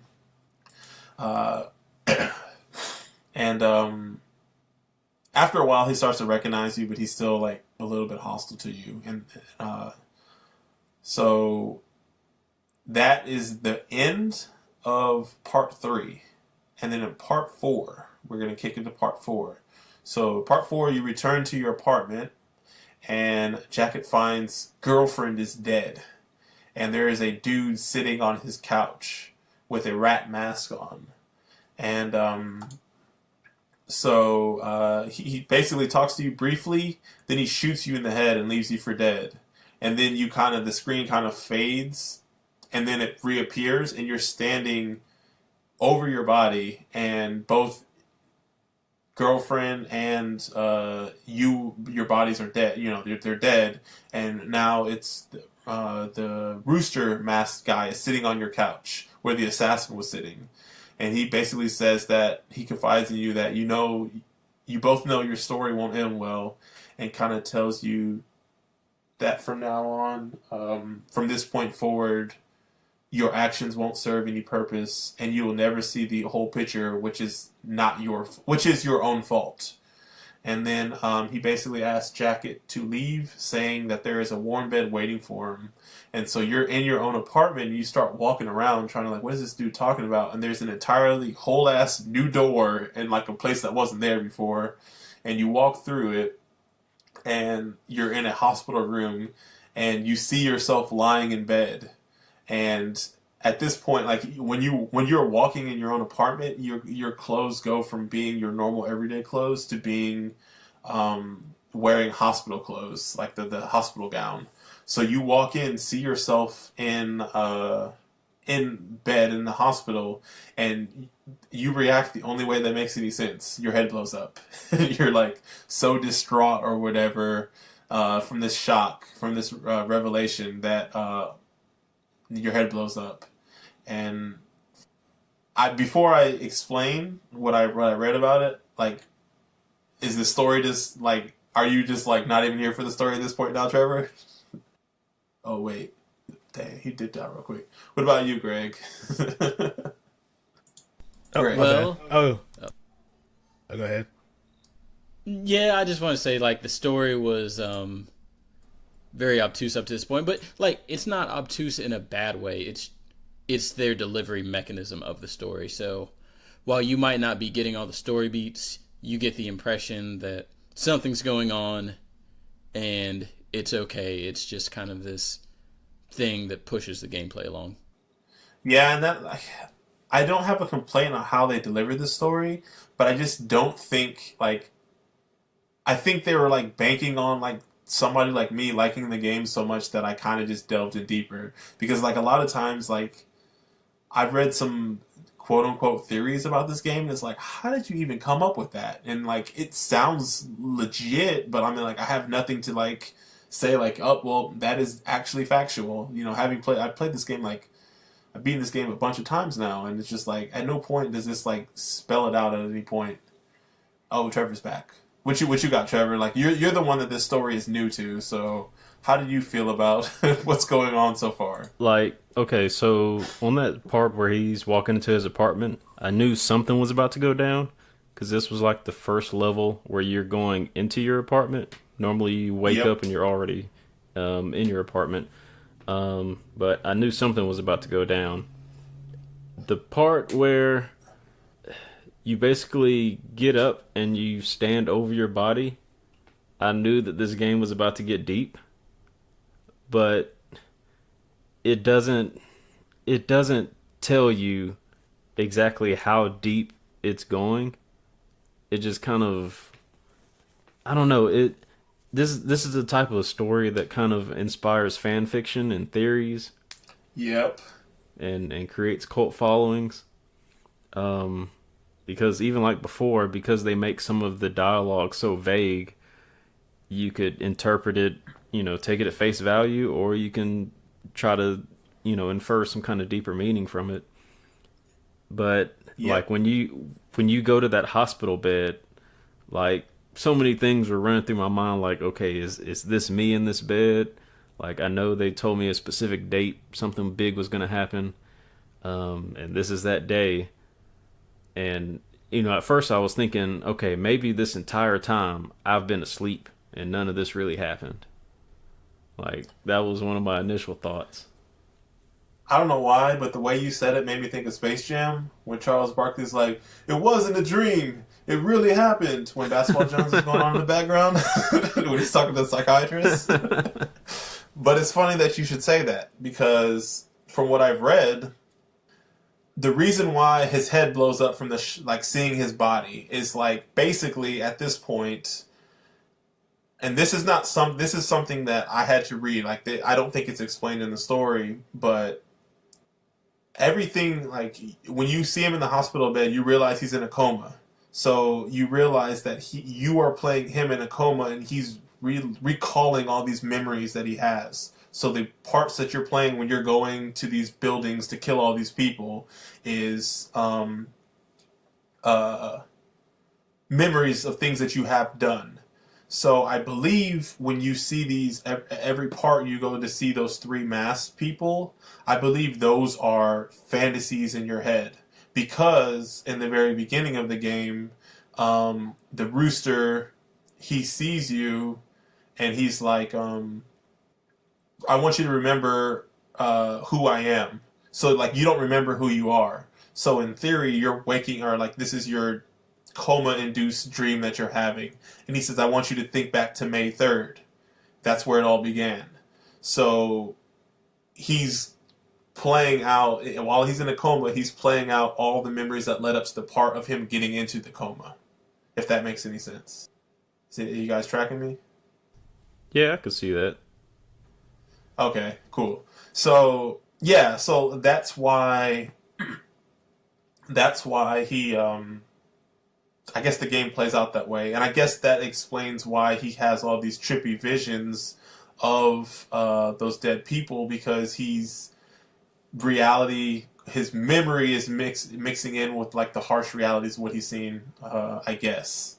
That's the only way I can explain that part. Dante, you have something you wanted to say? Can we take a minute to talk about how bad this level is? This level, more so than any other one. Wait. You're talking about the hospital? Because we haven't gotten there yet. Oh, okay, we haven't gotten to the hospital. Yeah, the hospital, we haven't gotten there yet. We are pre-hospital. Yeah, we are about to be hospital, and then we can talk about it. Sorry. So okay. I'll hold my tongue. Okay, appreciate it. So so now you're playing, quote unquote, you're playing as the current modern version of Jacket while he's in the hospital or in a coma. So while you're still in a coma, there's a meeting between the two people, a doctor and a cop, that's happening in your room. So the doctor mentions that you've been in a coma for weeks and recently had head surgery. The cop basically wants to take you in for questioning about the cases, because they're basically saying you were the person that killed, like all these hits that have been been going on. You're the person behind that, so they want to take you in for questioning. Mentioned the doctors that the doctors could not save girlfriend and ask her questions, and the assassin is in jail. The person that shot Jacket is in jail, but he isn't saying a word. So at this point, it kind of tells you, like, the things that you know is like, okay, maybe that explains why his memories got a little bit fuzzy or whatever. It's because he's had head surgery while he was in this coma. And then, lo and behold, the day you wake up, that after that conversation between those two, you wake up on July 1st, which fulfills the prophecy of you waking up in a bigger house. So the something will soon be taken from you. I assume that is girlfriend being taken away from you. But the waking up in a bigger house, that's you waking up in the hospital. It's bigger than your apartment.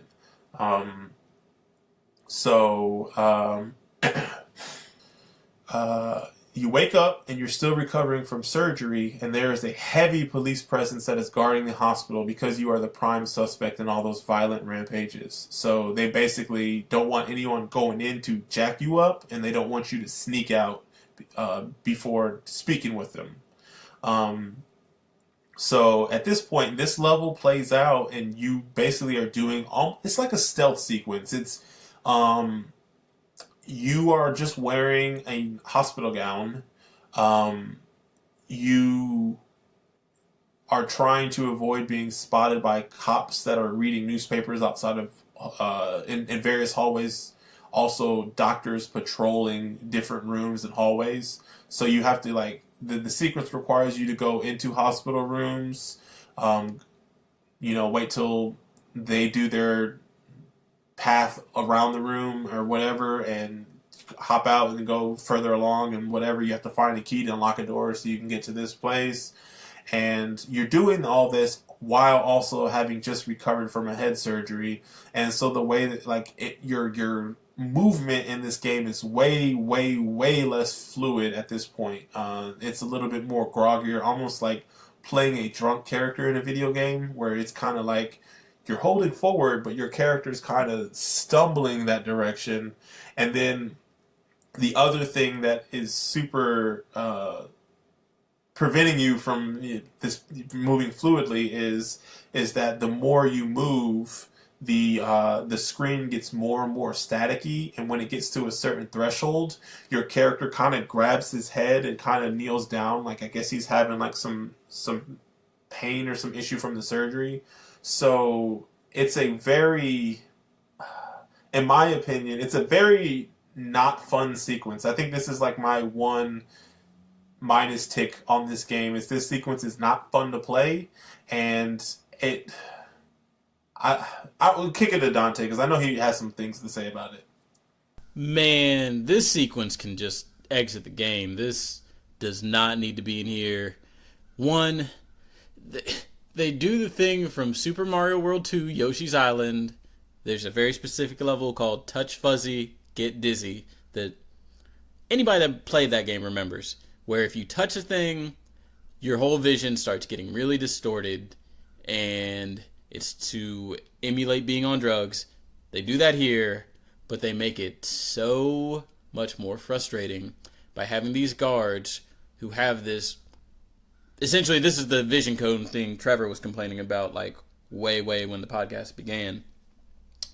And it's just like, man, I know they didn't really see me, but I'm going to have to start from the beginning of the sequence. You have to go through all of the little, like, dialogue cues a second that you restart the mission so it doesn't, like, auto-skip or whatever.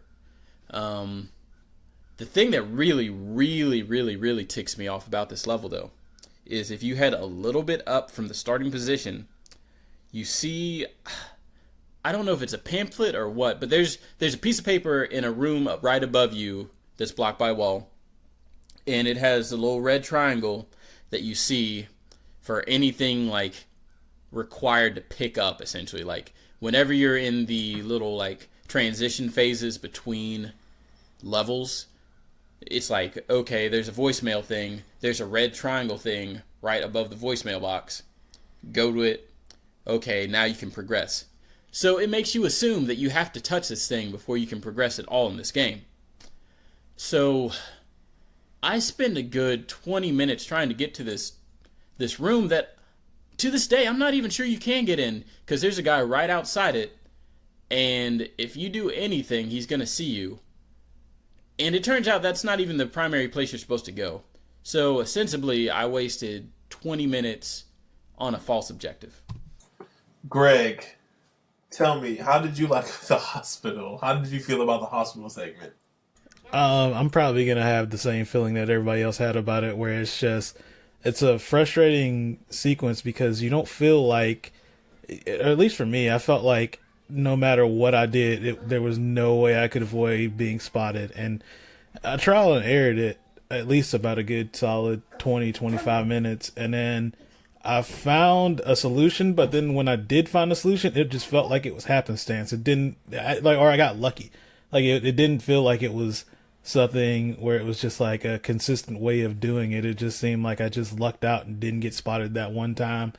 I was on the verge of about to go look at a YouTube walkthrough of it just to figure out, like, what am I doing wrong? But eventually, like I said, I got past it, and then I was like, okay, well, I don't have to deal with this again.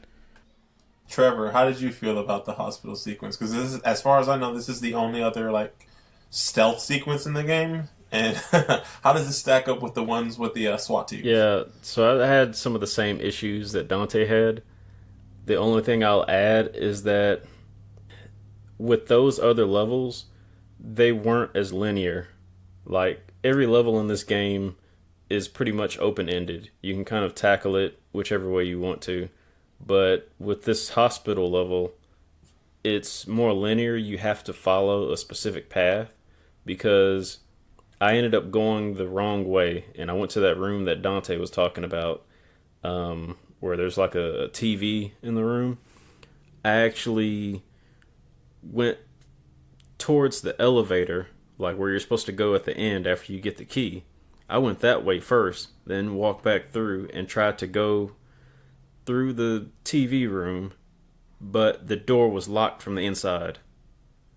and there's no way to actually sneak your way back through because of the direction that the enemy patrols, or that the doctors patrol, I guess.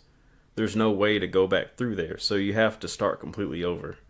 And that was my biggest issue with this, is that it's just, this being a linear portion of this game, it just doesn't work. It's pretty whack. This segment is kind of, it's like I said, I think this is the dark spot on this game. I think otherwise, like, the music is all right, I guess, but other than that, like, it's not fun to play. It's super frustrating. The fuzzy stuff, like Dante was talking about, is super annoying because it's like, I think it's based on how quickly you move in a set amount of time before, like, you automatically have this reaction and you have to react a certain way. And it's just like, it's not really fun. You don't really have control of your character. And it's just like, oh, the way we made it difficult was like, you have this super fluid character that you can control. Like, you can pretty much do whatever you want.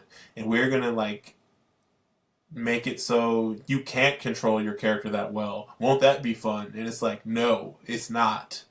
And, and on top of that, we're going to make it that you have to, avoid, you have the super strict timing window about getting around these guards. And also on top of that, your character is going to randomly stop moving for a little bit because he's dealing with some medical issues. So wouldn't that be fun? And it's just like, there's so many things that it's like, well, this isn't frustrating enough. Let's add this other element. Let's add this other element. So, yeah, this part sucks.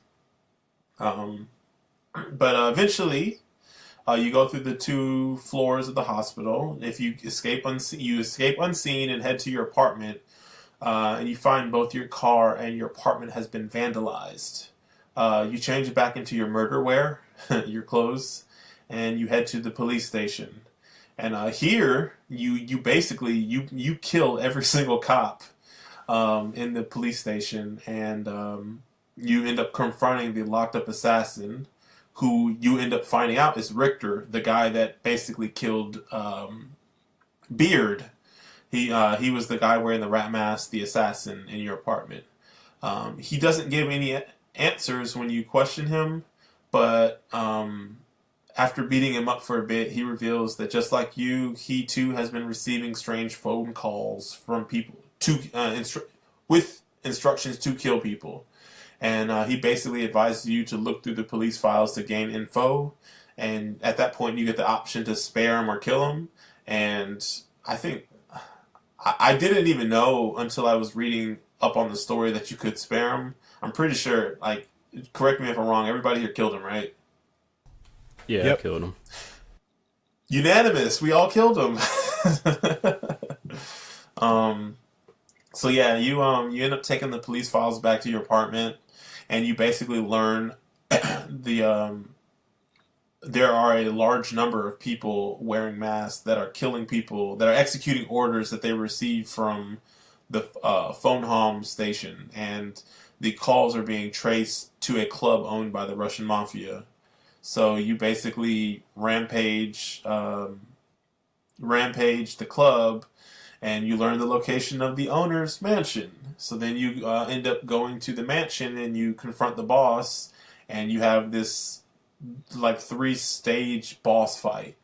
And so the first stage is you fight his pet cats, and I guess they're like panther-like creatures. He has 2 of them. He's like Giovanni, and they're Persians. You have to fight 2 of them. And that's a deep cut, by the way. I hope one of you guys appreciates that. You fight them, and the way you fight them, you go in there unarmed, and there's a trophy on the wall, and you have to run to that to pick it up, and that's what you kill them with. And then after that, then you have to fight his sword-wielding bodyguard. And this is a chick wearing like a pink jacket with like a bra underneath, and she has an eye patch and almost like some Kill Bill stuff. And then after you kill her, then you have to fight the boss. And he, before we explain how the fight is, like how did you feel? Well, yeah, how do you feel about this boss fight, I guess? Because I guess we can kind of explain it, or does that make it sound lame? I'm specifically asking you, Dante, because I know you had a lot of feelings about this boss fight. Should we like? This is chapter 15, correct? Yeah. Man, so you explain the boss fight. How about that? Okay. So the boss fight essentially breaks down into 3 parts. The first part, he sends 2 panthers after you. Are they panthers? I assume so because there's a mask. The panther mask has the same color. Same color fur as these do. So I'm assuming the panthers. Yeah, I assume they were panthers too because they're pink, and maybe that was like a reference to the Pink Panther. Oh, they were purple in my game. Oh, well, pink, purple. They were pinkish purple. But essentially, they're similar to the dogs, where you have to use a melee weapon to take them down. And there's I guess it's a trophy that you pick up from the side of the room, and both of them take 2 hits, so that's not too big of a deal. The second part, he sends his, I guess, bodyguard. How would you? Yeah, samurai wielding lady. Damn, man! Every time I kick into Dante, it's like he wasn't even listening to me.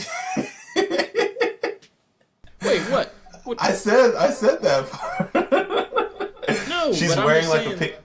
she's wearing like a jacket. She has like a swimsuit or something underneath it. She has a samurai sword and an eye patch.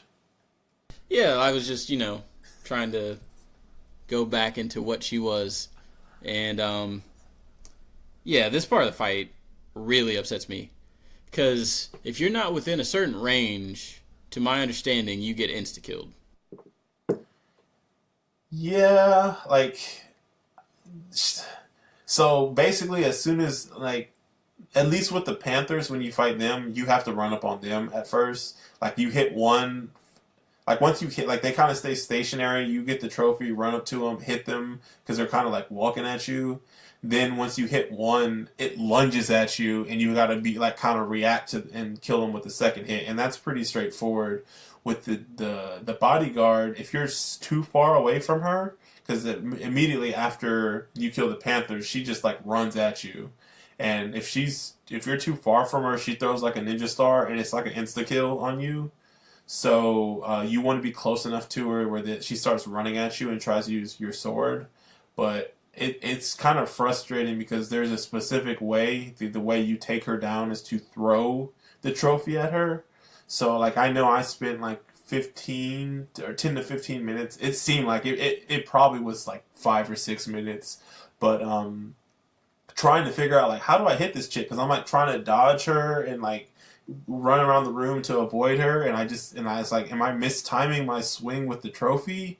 And then when I realized, like, oh, I should have just thrown something at her. Then it was like, oh, that's how you defeat her. What's up, Trevor? Yeah, that was basically what I was going to say, but I didn't think it had anything to do with the range, because sometimes I would be close to her. I looked up a guide. It range. is? Huh. It says if you were too far away, she will insta-kill you with a knife, which she did to me a lot. Which is strange that would make it that way, because even if she does run at you, her sword has a huge range. Like, she doesn't have to get that close to you to kill you. Yeah. Yeah, it puts you in a really weird position where it's like, well, if I'm too far away, I can't do anything. If I get close, her sword is way longer than my little trophy thing that I'm trying to swing. And it's also very accurate. So I guess eventually through process of elimination, you could get to throwing, but it was frustrating just because I was like, maybe if I back up enough, I can dodge this first thing, figure out what I need to do, and then kind of reassess the battle from there, but you're not given that option. Pretty much from the end of the Panther fight, you have maybe 3 seconds to throw the thing at her, or you probably did the part wrong. Yeah, and I think this kind of goes back to talking about the part where you feel like it doesn't do a good enough job of explaining a fight or a sequence to you, but like the benefit or whatever to this section is that this is a very short boss fight in the grand scheme of things. There are 3 stages, there are 3 waves, but I mean the Panthers, once you figure them out, it's super easy. And then same thing with this girl.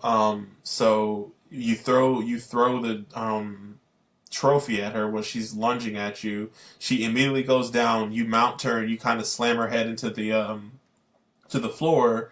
Then she like rolls over and starts crawling, and then you just basically mount her again and you finish her. And then she drops 3 throwing knives, and then that's the third stage. The boss guy, he's sitting in a chair behind a desk, and he's still talking to you. And then he immediately picks up 2 like Uzis and starts shooting guns at you. And then you have to basically get behind cover. And when he's reloading, you got to get a throwing knife and throw it at him. That hits one of his arms, so then he's no longer dual wielding Uzis. He's shooting one at you. Avoid his barrage again. You get another throwing knife, throw it at him, and then that's the end of the boss fight. But like, did you have any issues with anybody else? Or did you have an issue with the boss itself, or just the bodyguard Dante? I mean, the fight was fine. The bodyguard part in the middle just made everything 10 times more frustrating than it needed to be. And I agree. You get past the Panthers, and I was probably like a 33% shot at that most of the time. Then you get to the bodyguard, immediately die. And once I got to the final part, it wasn't that bad, but still, it was like super frustrating to get past that bodyguard the initial set of times. Yeah, I definitely agree. But I like, it wasn't that it was difficult or anything, and I definitely see what you mean when you're like, oh, I wish I would know. But like, finding it out is like what this game is about too. Like, finding your own way of doing things. And granted, this is a boss fight, and there's like a set path, or like there's these steps you need to do in order to achieve this to start the next part.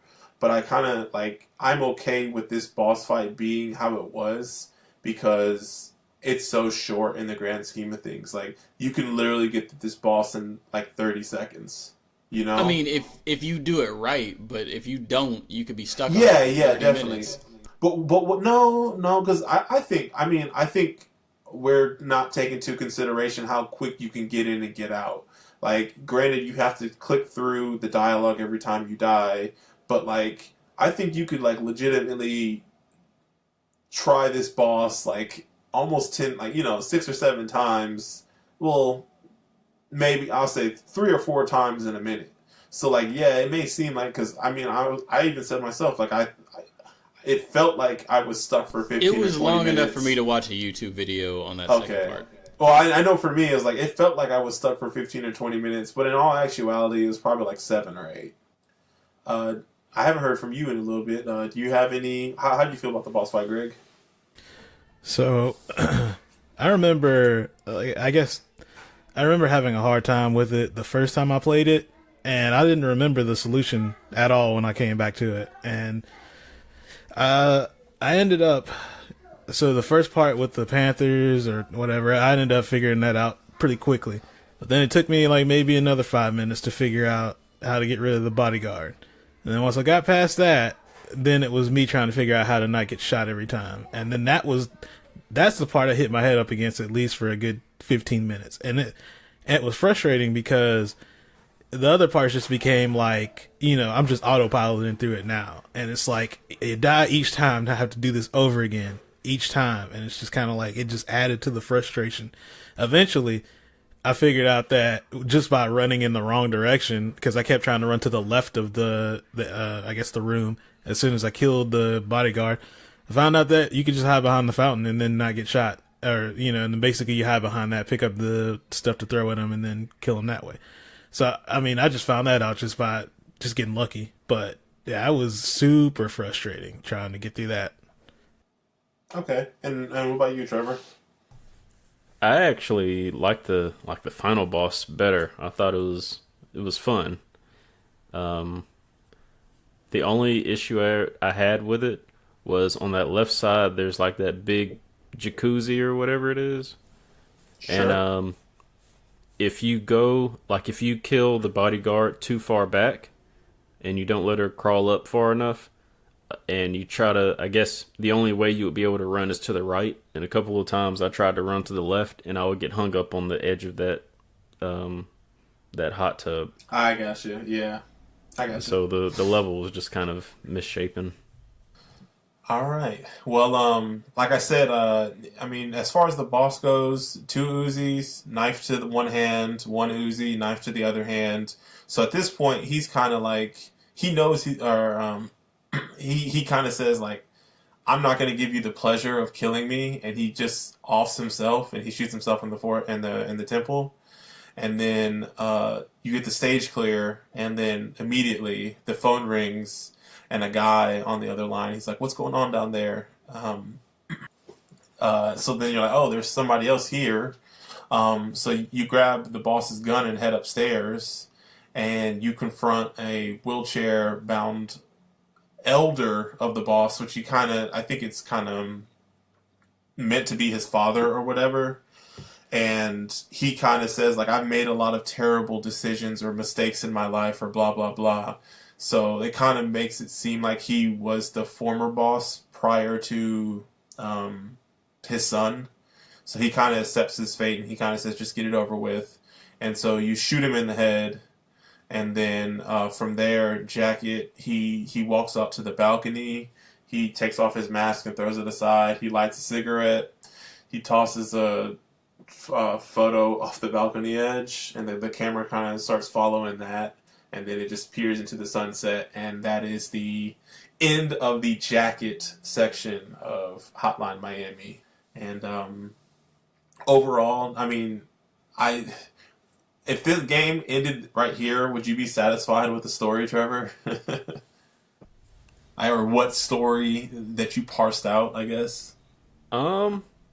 Honestly, yes. Simple because I mean, I didn't expect them to go into extreme detail about everything that you were doing.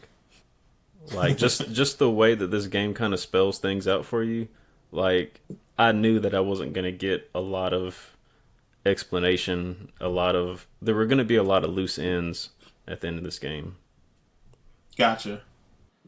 And I mean, ultimately, like, at the very least, you got your revenge story, I guess you could say, where it's like he at least took out the people that were behind all this in his head. Dante, what about you? How did you feel about like this ending, and would you have been okay if this was the game? Bro, nobody was into this for this. I agree. So like I'm saying, like this is this like a good conclusion? Yeah, it would have been fine if they called it here. I would have believed that this is Hotline Miami, the game, and I would have not had any qualms. Gotcha. What about you, Greg?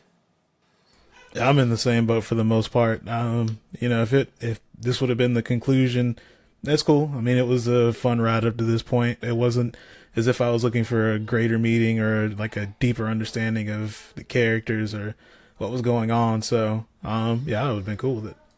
Well, unfortunately for all you nerds, there was more game, and I'm here for it. So like you finish this off, and then you get part 5, and you're like, whoa, wait, what? There's more? And so then you see the story go back, or the way they show up dates, and it rewinds back. And it rewinds back from being July whatever to May 13th. And then it opens up, and you are in a completely different apartment. Or I'm sorry, you're not even in an apartment. You see Biker. You see him basically shaking a pig mask wearing guy, and he shakes him so hard the mask goes off, and he's basically asking him, he's like, I want to get out. Tell me who I need to see I need more info. And this guy's like, okay. And he basically gives him the address of this Chinese restaurant. So now you're like, what's going on? Like, I'm playing as Biker now. And so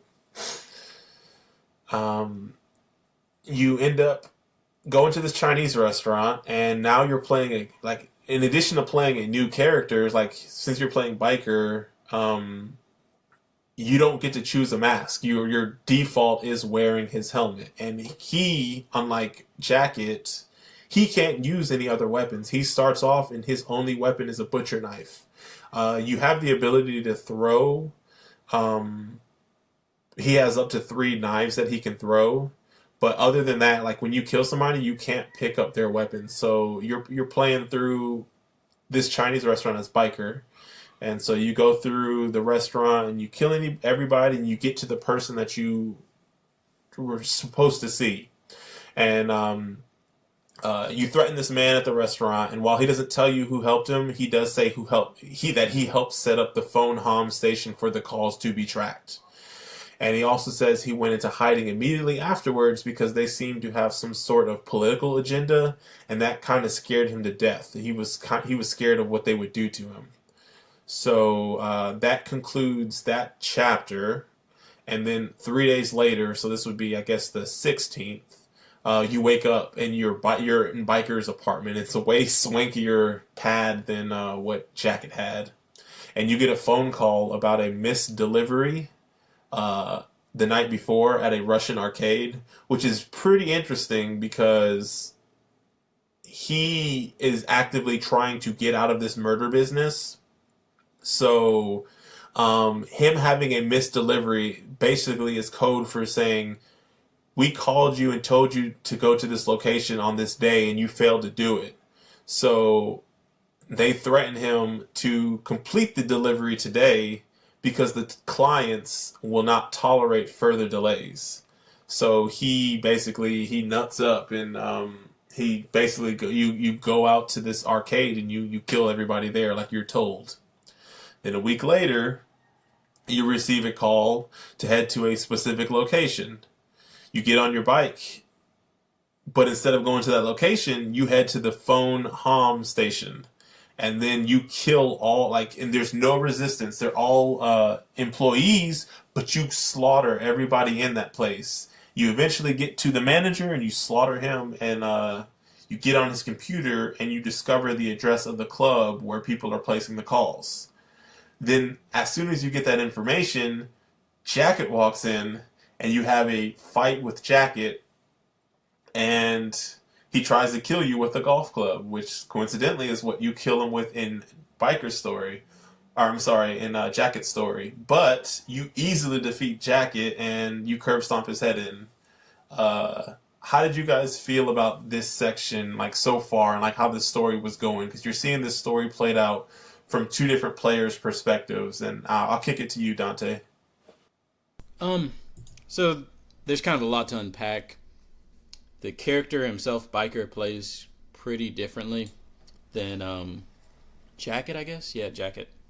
You got the knives, you got the butcher knife. I guess you said you had some issues with these levels, or at least as far as difficulty goes. So specific for me, my particular playstyle was kind of just picking up weapons as I go, and I utilized the throw mechanic a lot in order to kill enemies. And so with him, I wasn't able to just pick up weapons and throw them because you had a limited amount of items that you could throw. And I felt specifically on the arcade level that level to me is the hardest level. That's my hardest level, I guess, for my playstyle in this game, just because there's 4 or 5 enemies in that level that I want to kill by throwing stuff, but I have to conserve my throws because you only get 3. So it makes me have to play the game in a way that I'm uncomfortable playing it.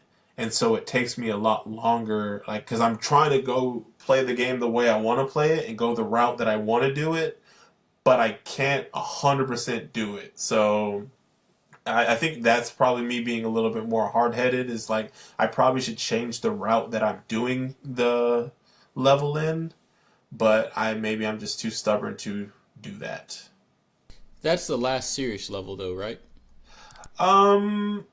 Yes. Okay, because, one of the big things is the level with the boss fight that Marqus was describing not too long ago. Nobody really fights back. That's the first time everybody just kind of cowers at you in that entire game.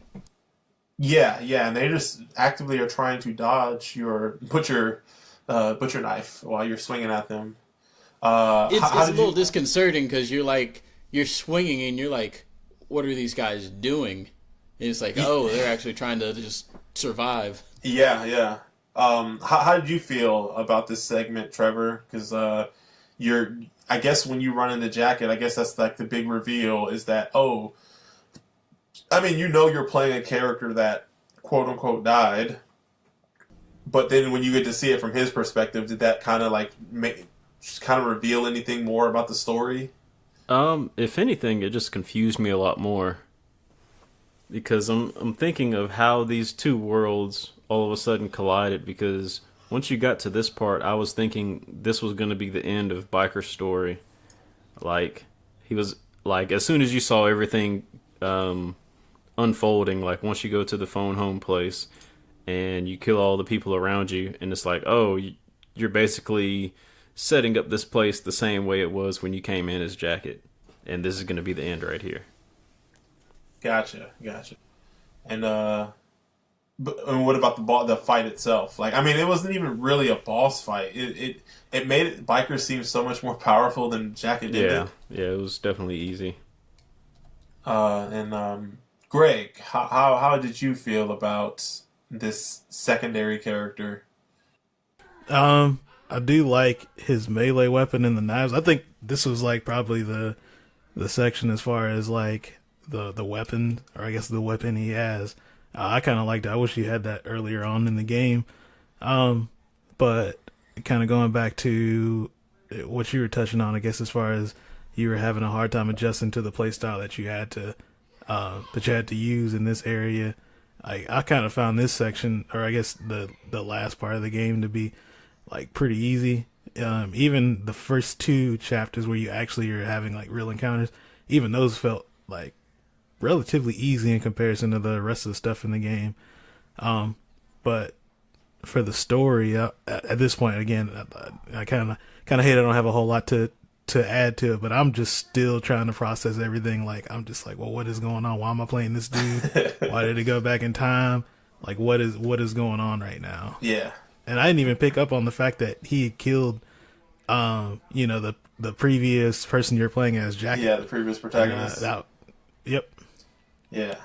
So, so you kill Jacket, and then the next day, you receive a call announcing your execution before the end of the week. And it's super slick how they do it, too. They say your tombstone delivery should happen before the end of the week. It is super slick how they did it.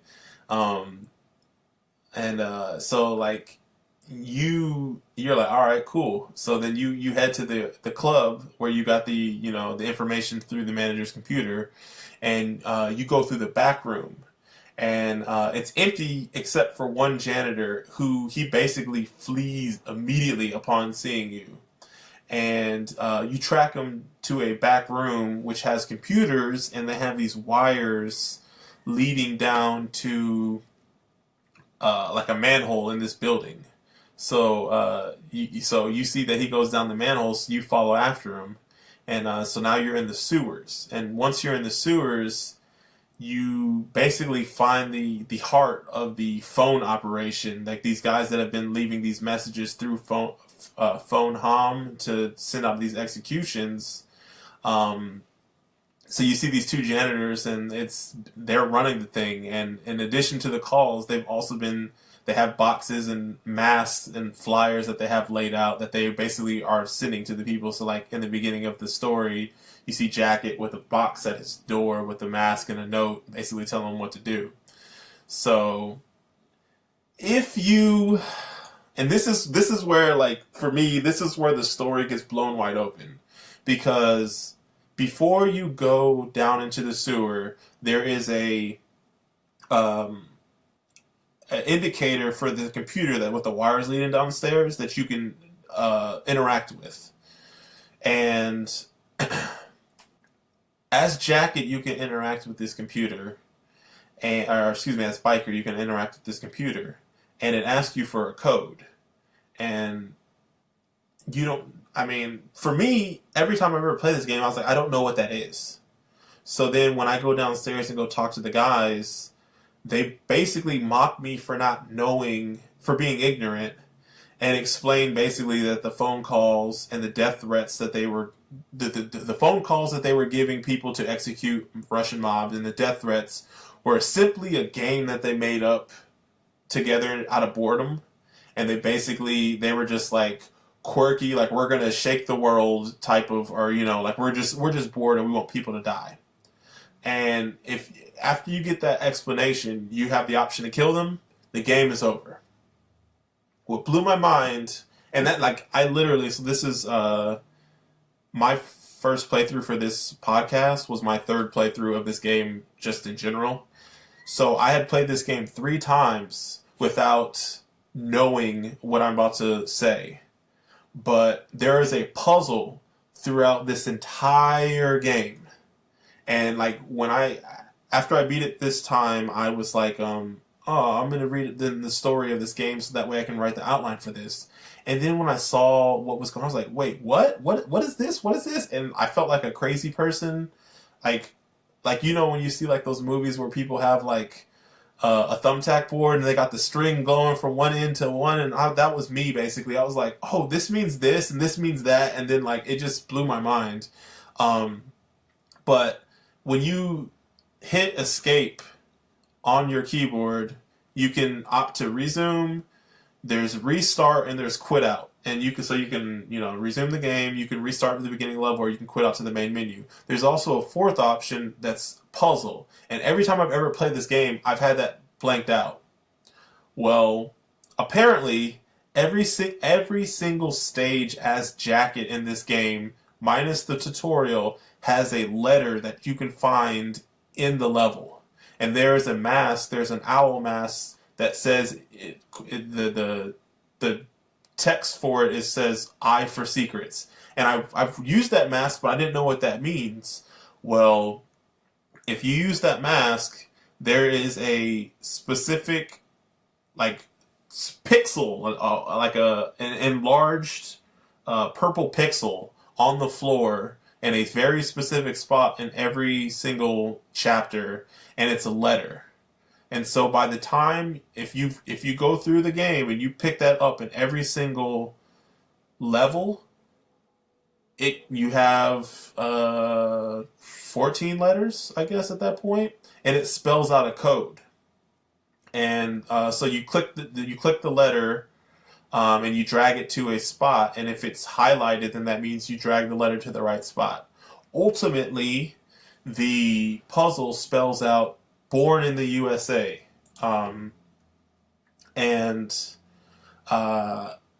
so you finish up the game as Jacket without having solved this puzzle. And this is the one part too that I don't necessarily know what the through line is yet.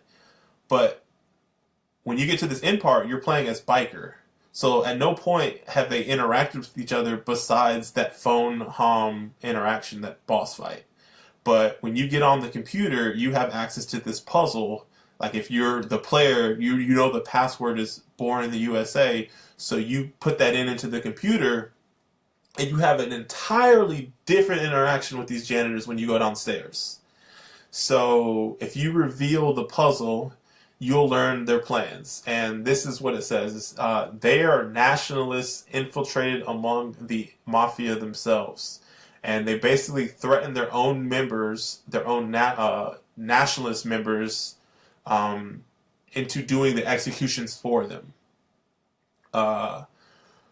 When you ask them if they did this by themselves, the janitors will tell you that they volunteered for this social experiment based on people's reactions to threats and set similar operations throughout the country for hire people. So the Biker questions their morality, to which they reply the United States is at war and that their organization, codenamed 50 Blessings, is a foundation for true patriots, and that their members must fill a form in which they state their willingness to die for their nation, aka the United States. They aim to not only topple the Russian-American coalition that's in the making, which is also something that they hint at. That's why I was asking you about the newspaper clippings, Trevor, is because not only do you see reportings on the massacres that are happening, but they also have little blurbs about Russia and the United States partnering up in certain aspects. So this organization, the 50 Blessings, and these nationalists are against that from happening. So they not only aim to topple the Russian-American coalition in the making, but to also bring the country back to its feet in 5 years. So 5 years from now, it being 1989, 5 years is 1994, which, if I'm not mistaken, is when Hotline Miami 2 takes place. But in the end, they regardless of if you know the password or not, you have to kill them, or you can spare them too. But I think everybody kills them, and then he leaves Miami, and so then that is the ending of the secret ending of Hotline Miami. And when I did a second playthrough, getting all the puzzle pieces so I could find this code, so I could finally get the secret ending to this game, and I'm not gonna lie, it's a funky, like, convoluted way to deliver this story, but it, like, I never played Hotline Miami 2. I was like, why? It'd be more of the same. I have so much desire to play Hotline Miami 2 now after figuring out what this game is about, and I want to see the through line that they built, because, like, I have to think at some point, like, they didn't intend on making a sequel to Hotline Miami. Like, they were probably content with the story that they told, but if it got popular enough or there was enough interest in it, then they could make a Hotline Miami 2. So, like, I'm super interested now, after getting the secret ending, to see what this world is about. It just made the world so much more interesting to me. I'm going to kick it first to you, Dante. How do you feel about this?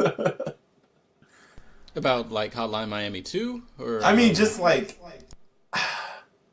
I don't think they do a good job of explaining this. There's a secret ending, but I really, really, really like the fact that you can go through this game, not have any idea of this puzzle aspect, and still get a satisfactory story for the most part. Like, that means you just didn't really delve that deep into the story aspect, which is kind of hard to do. They don't make it really easy, but the fact that this game has a secret ending the way it does, how do you feel about that?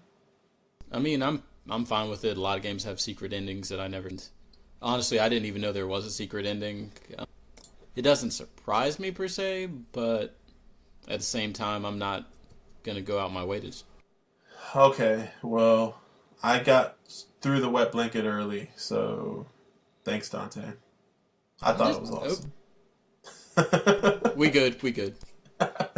Trevor, how about you? Does that make you want to play Hotline Miami 2 anymore, or is it just kind of like, damn, like, I don't really care about that story, it's not interesting? Yeah, I wouldn't play Hotline Miami 2 for the story.